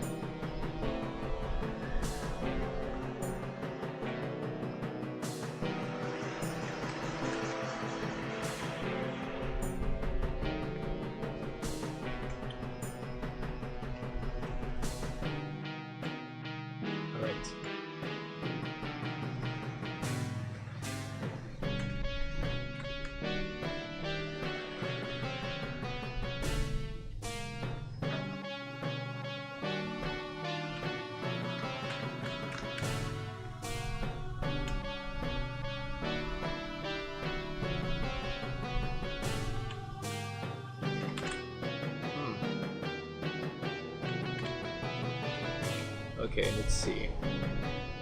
Alright.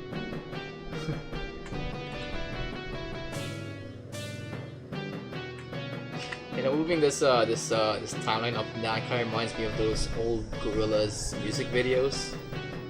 You guys know the band Gorillaz, right?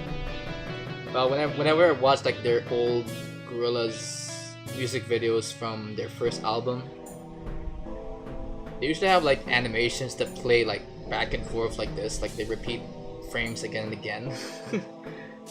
It's always disorienting trying to watch those old music videos of theirs and seeing the repeating frames.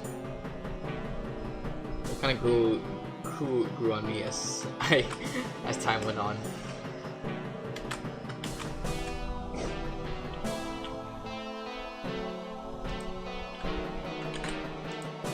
Alright, go.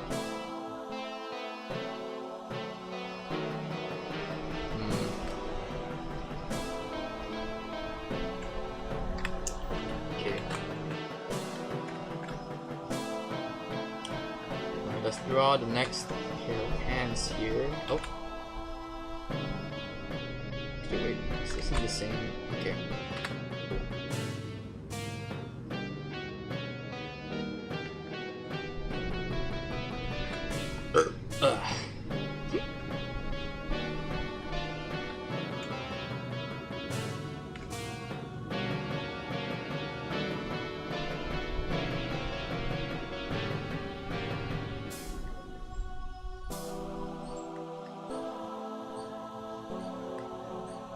Oh, it's the wrong color. God damn it.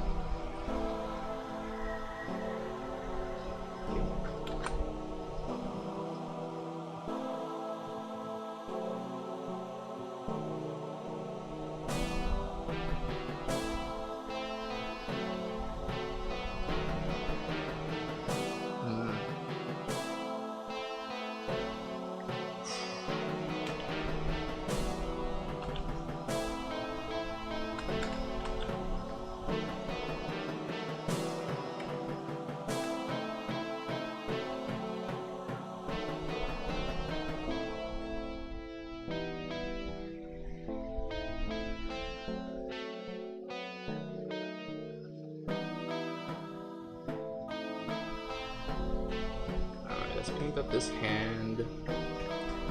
Go. Other hand.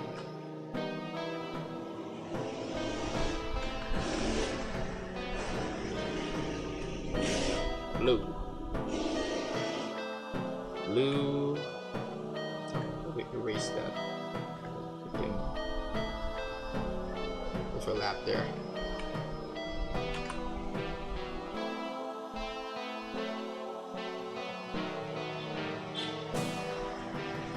Okay.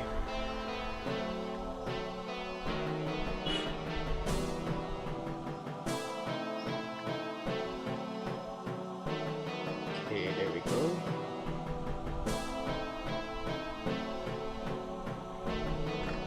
And then, pull up the... There we go.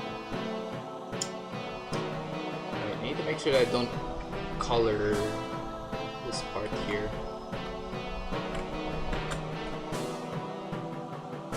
Let's go.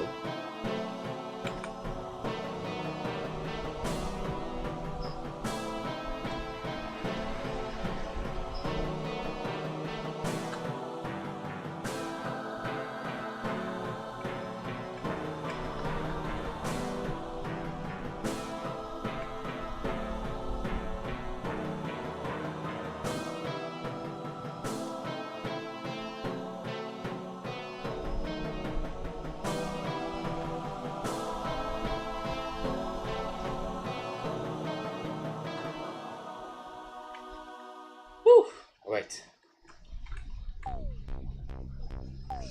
Damn, we have a lot of gamers in chat right now.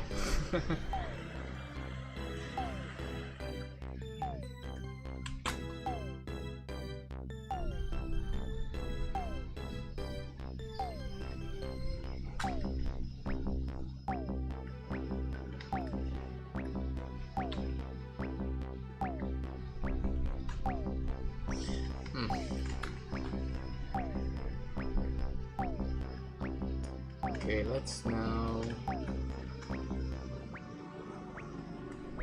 frame here.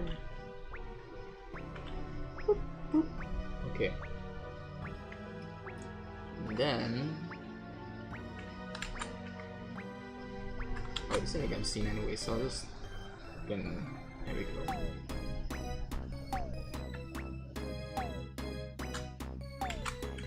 Okay, cool.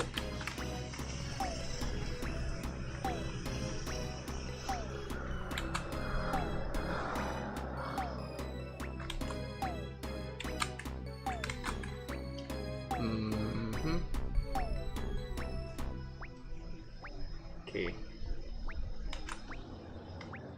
How does that work?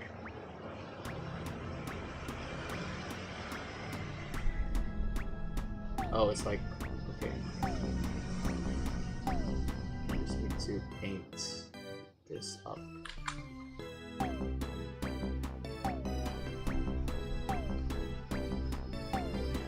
Oh my god, okay.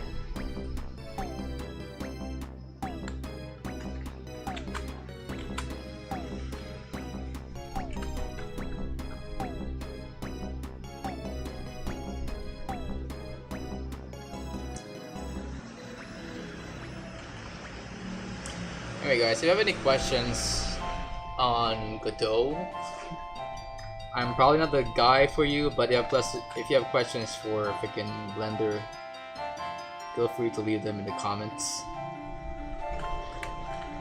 Because I am an expert in Blender, but not an expert in Godot, because I've only made one game in there.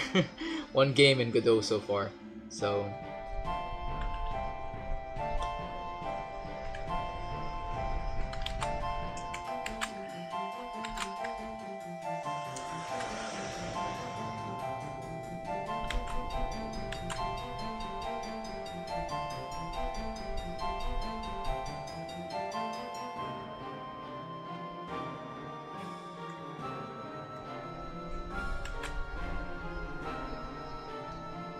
Probably try to paint the rest of this here.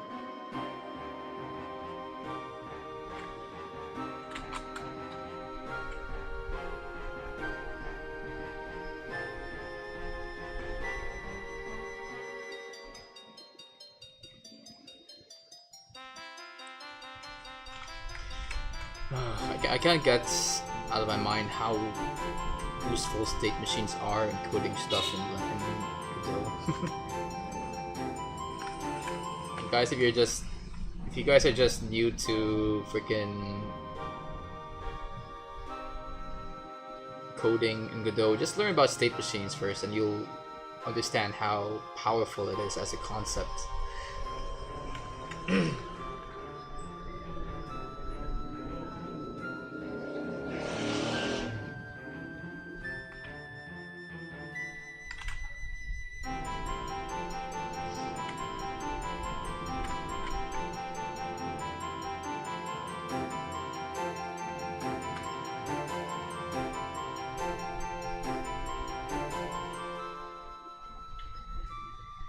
Oh my god, okay.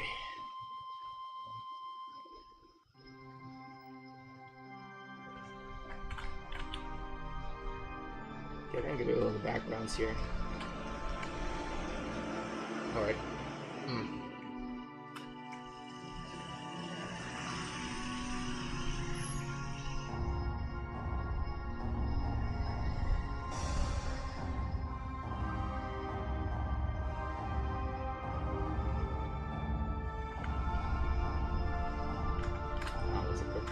Over there. Okay.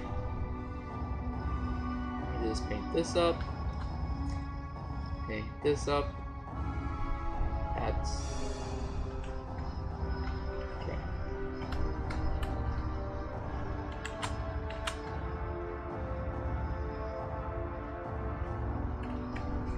Okay. Paint up the look of this.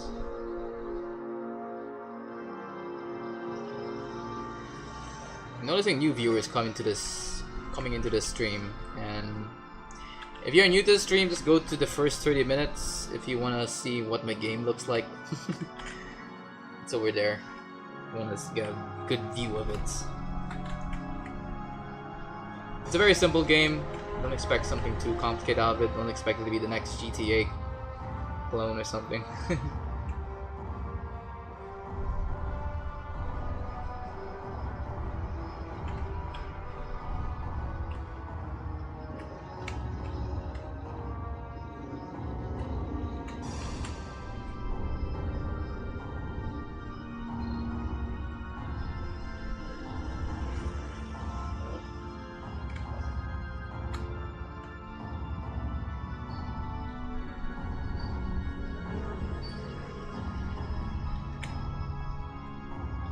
Okay, let me just do this. Okay.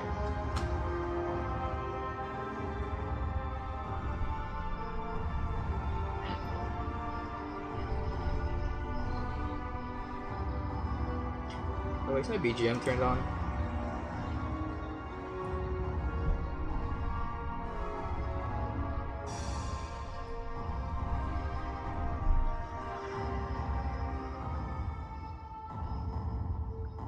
Okay, I guess it is turned on.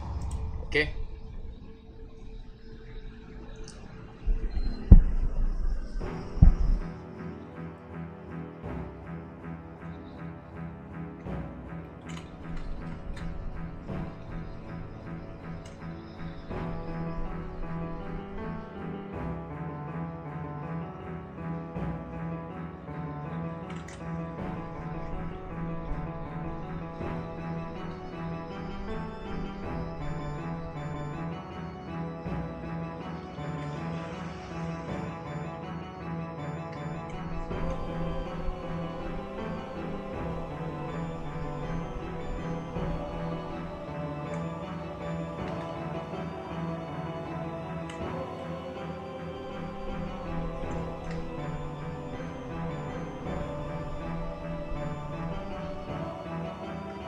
Okay, this looks wrong.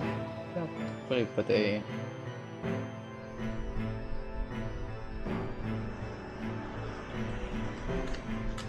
Yeah, this is much better.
Okay, this is the part of the stream when I don't really have anything to say now. Because I'm now focusing on making the animation here in Blender.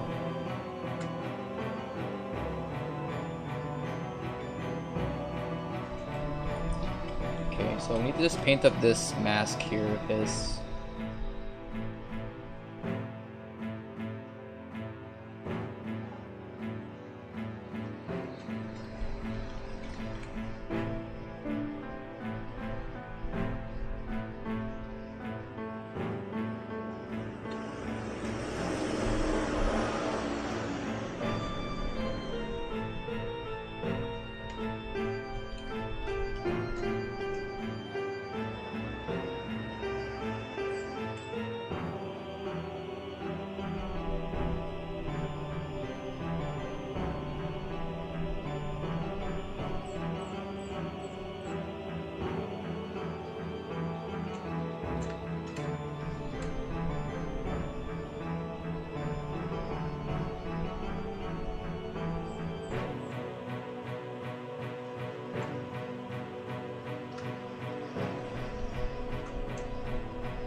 Save the project.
Okay.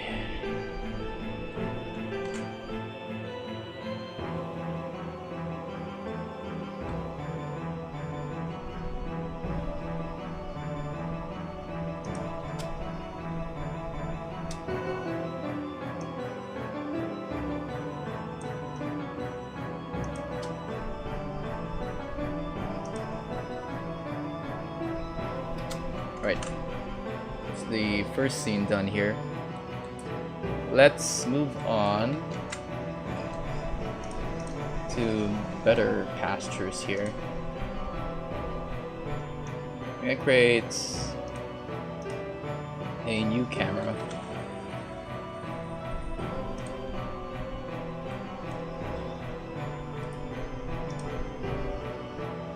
Move this to a new collection. Call this scene 30.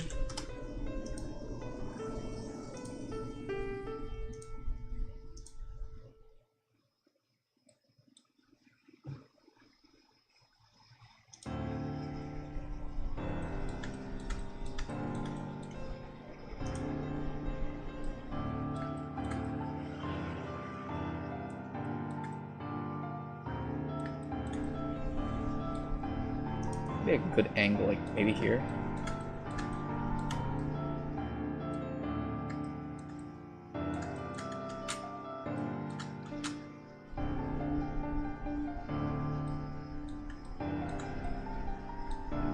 Is it a good angle? Wait. Let me increase the pass per 2.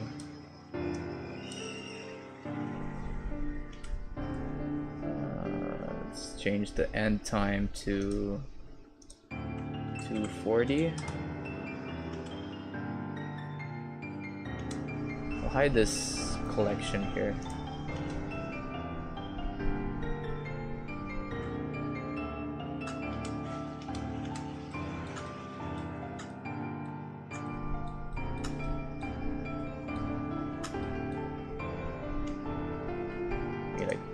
Here would work.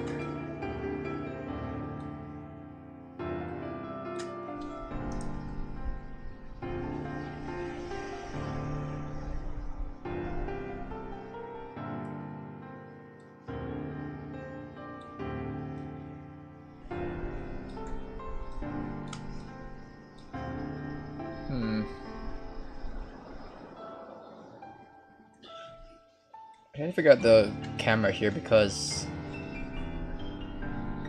I know that there'll be some overlap.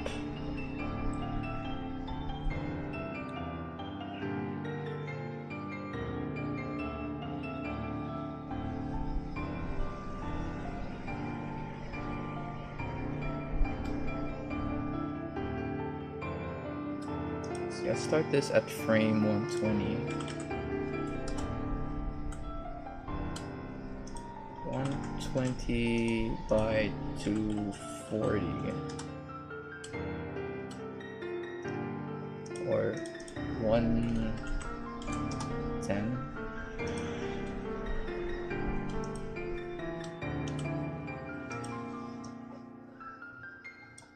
Okay. Now where do I put the 3D cursor?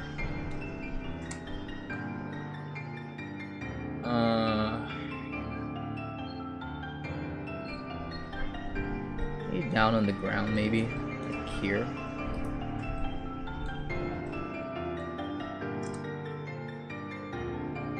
No, I do want some stuff here to go on top of the guy.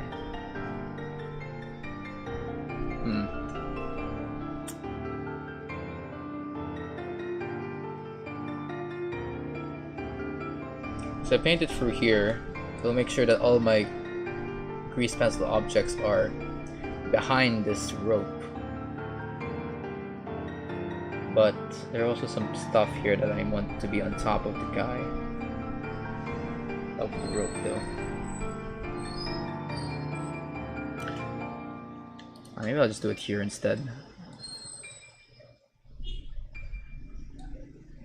And let me just see what's the highest point here. Maybe here. Okay.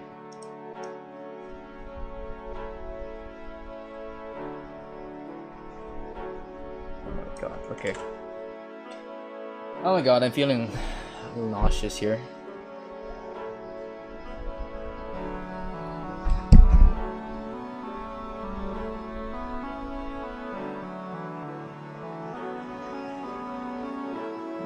Okay. Let's make shift a grease pencil.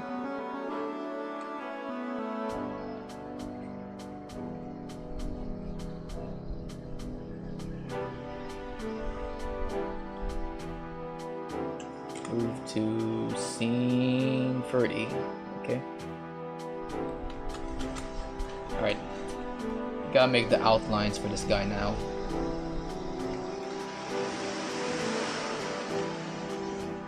It's getting bigger. Hey, where's this being placed? Okay.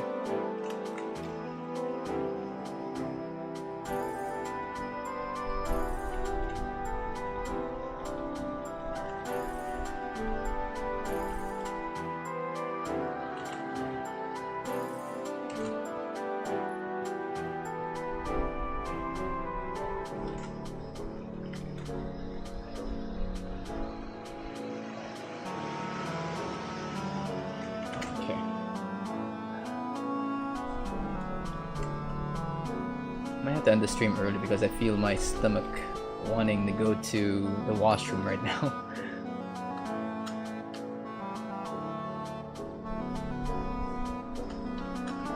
Let me quickly just make the outline for this.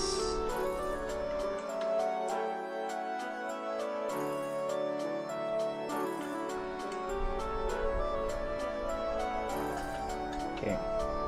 You guys are just kind of getting the gist of how I animate here. I first make the models, I rig it, then I animate them moving, and after I animate them moving, I draw their outlines using grease pencil here.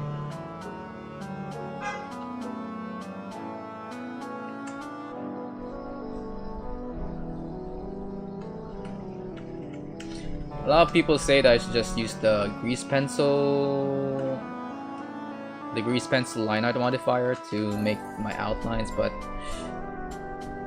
they feels very janky. I can't really explain how my experience with using the line art modifier, but it looks pretty janky in my opinion, so I'm sticking towards more effective means here. More manual means here, I mean.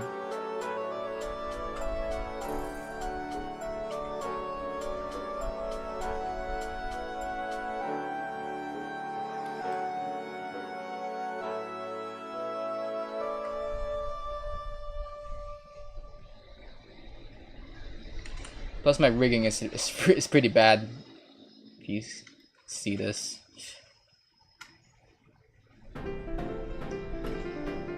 So I want to try to fix up the errors in my rig by making them animated.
Let's just fix this, there we go.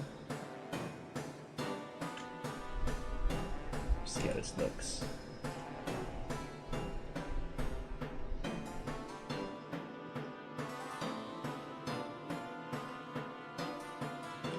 Okay.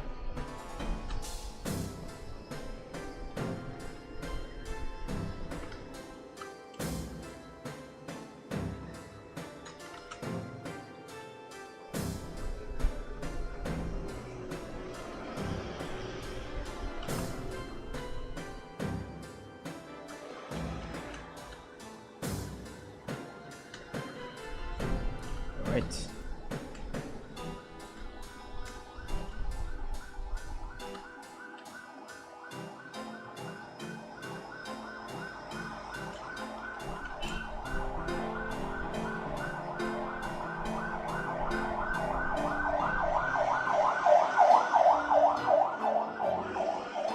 Whenever I try to animate, I try not to move the camera at all.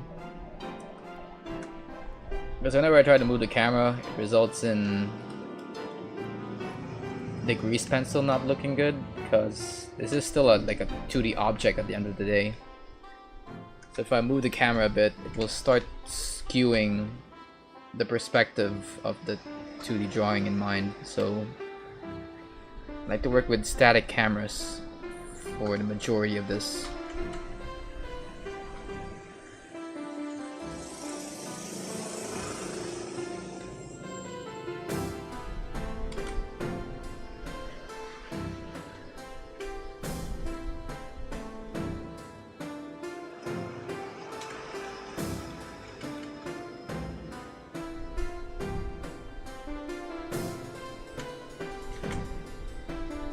Definitely gonna overlap. Let's keep it simple. So I'll get rid of the cowboy and the other characters here. Okay.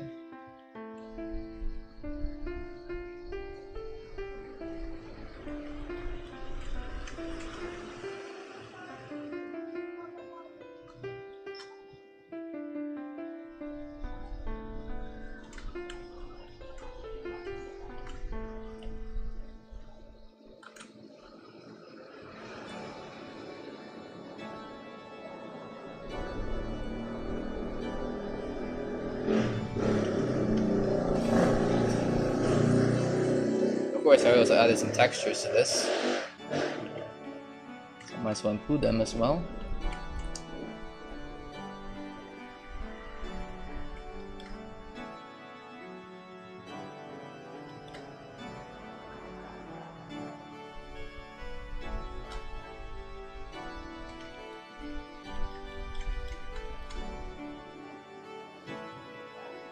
I think I'm gonna hide the bones for now. Where is it? Hide the bones. Okay.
Okay, go. Yeah, we're being almost 3 hours of streaming here. There's still this many of you. What the frick? How guys are you? How many of you guys are interested in Gas Frenzy of all games? Oh yeah, I'm calling my game Gas Frenzy if you guys are unaware. I mean, that's not the final title, but it is the working title for my game. It's called Gas Frenzy. Are you guys really that interested in Gas Frenzy?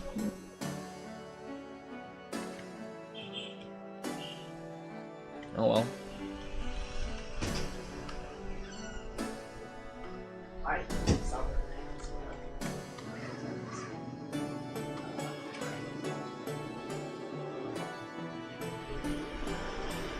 Well, let's just fix this up.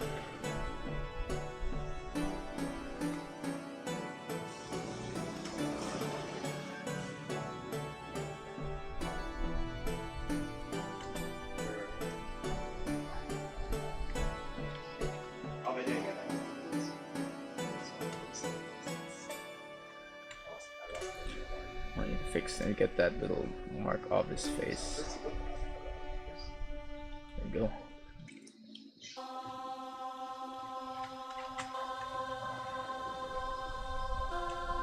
Okay, let's see.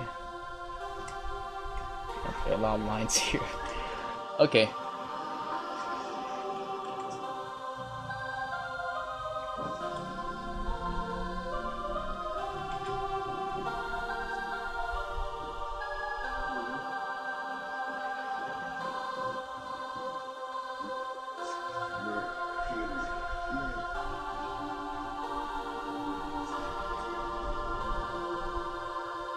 Okay, I'll make another frame here.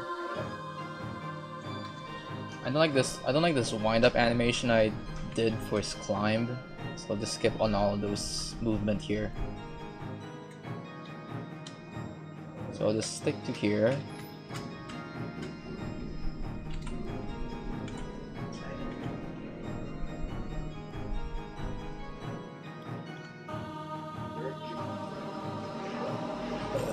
Ugh.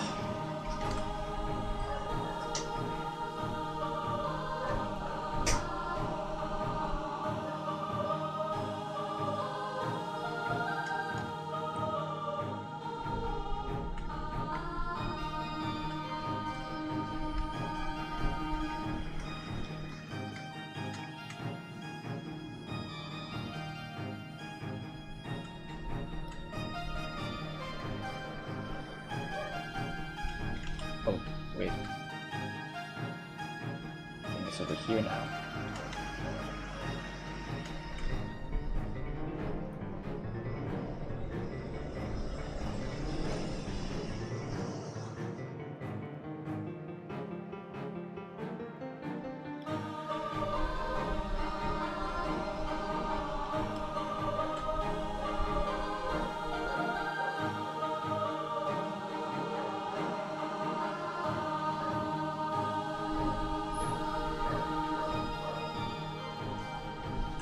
Whew, okay.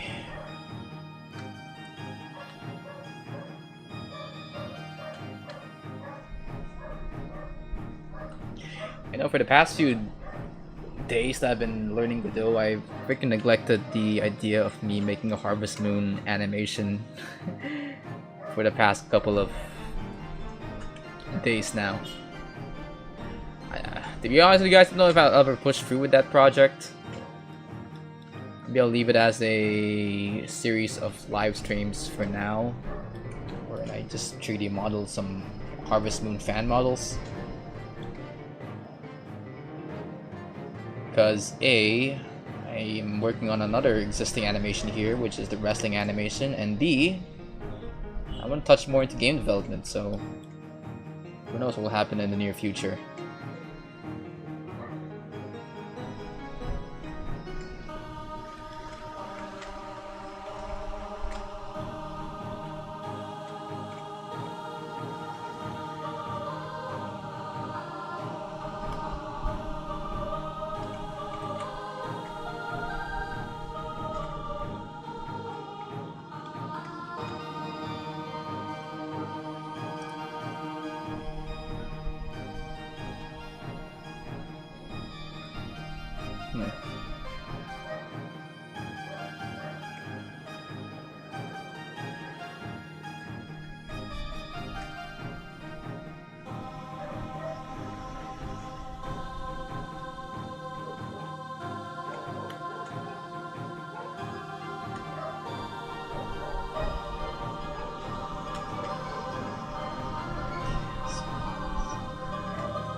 Okay.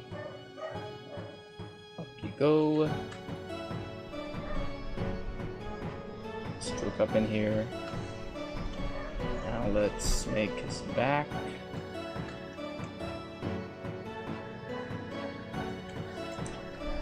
Right.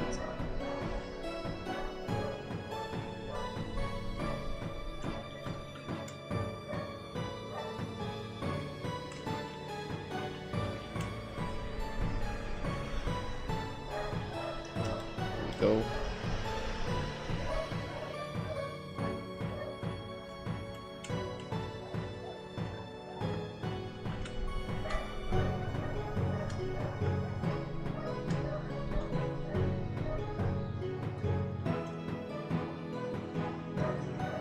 It's too big.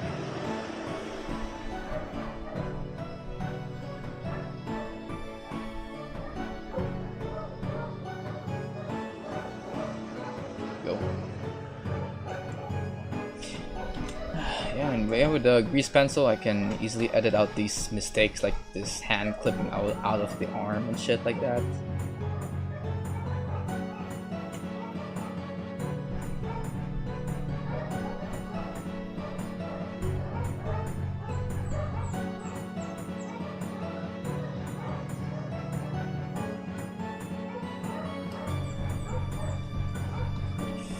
Oh my god. Save the project. These hands. Oh boy.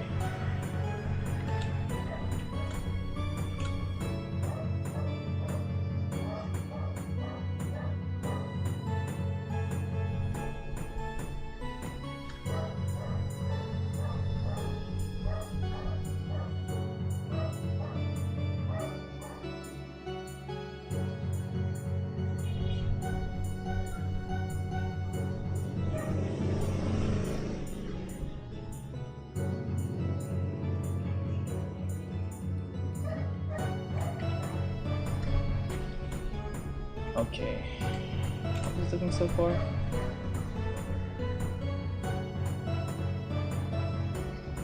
Okay, I need to bulk up his little muscle here.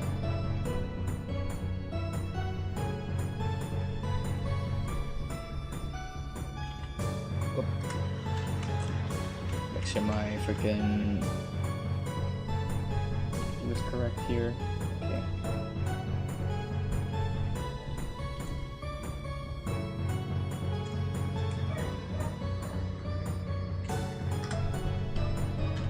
See.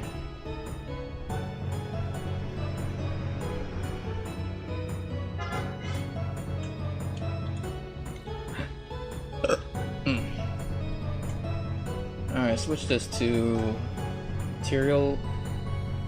What's this, render material mode? Oh, viewport shading mode. God damn it. I spent too much time in Godot that we're forgetting some of the features here in Blender. Which I guess isn't really a rare problem anyways. It's Blender does have a lot of features to keep track of.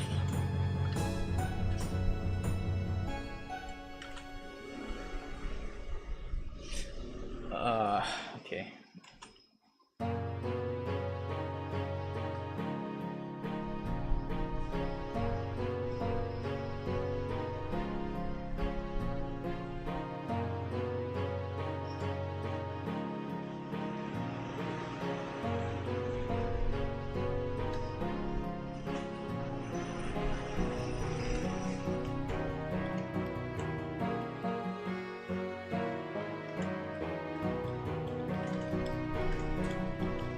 Alright, let's paint up this mask. That.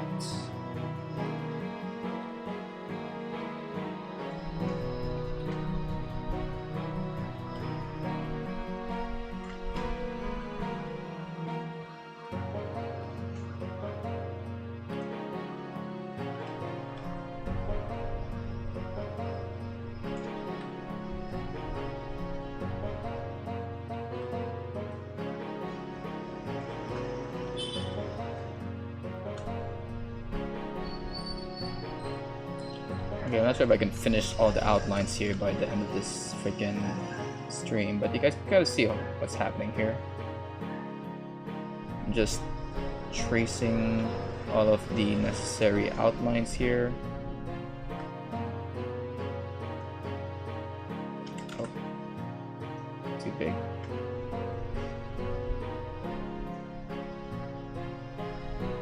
All right.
Alright, I think it's gonna be last frame. I'll try to paint for the stream, then I'll probably end the stream.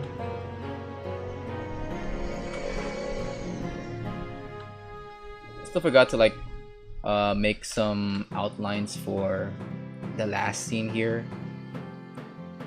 Make an outline of the referee character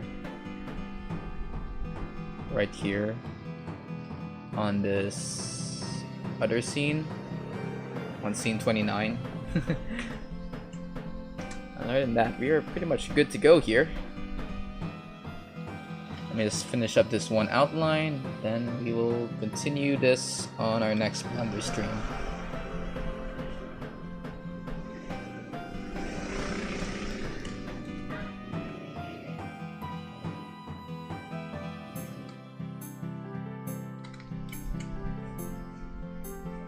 Of course, we'll preview what the finished animation we did so far.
Figure out how this would play out.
Alright, we're almost done with this frame here.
Okay.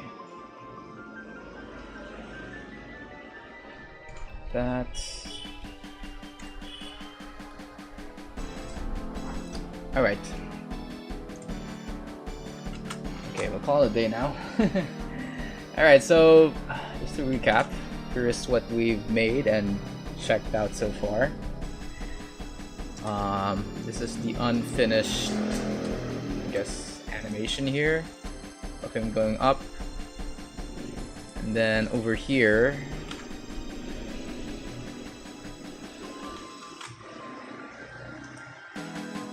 you just set active camera. Over here we made an animation of him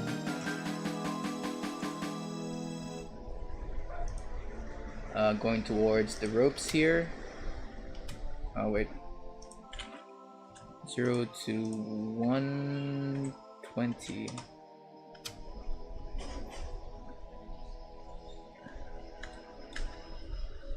So they made. And then in Godot, we did the I showed you guys the freaking game, which you can go check out on the first 30 minutes of this live stream. I can't really can I open a Godot again? Fine, I'll open a Godot since you guys are so interested in the game. I'll just close up Blender. I'll open up Godot. Is Godot still open here? No, Godot's not open here. Okay. Okay.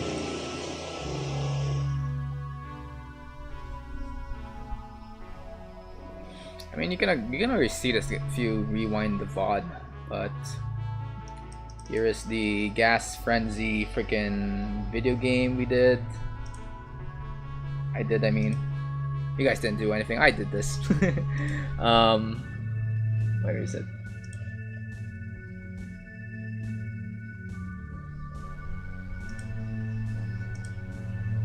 Is it showing now or no? Godot? Where's Godot?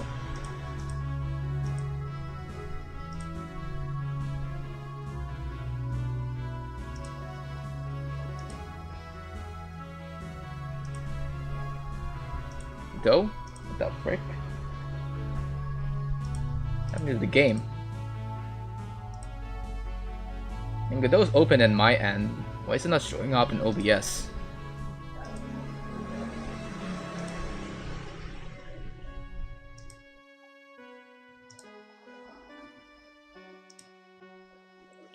Well, can it see this though? Wait.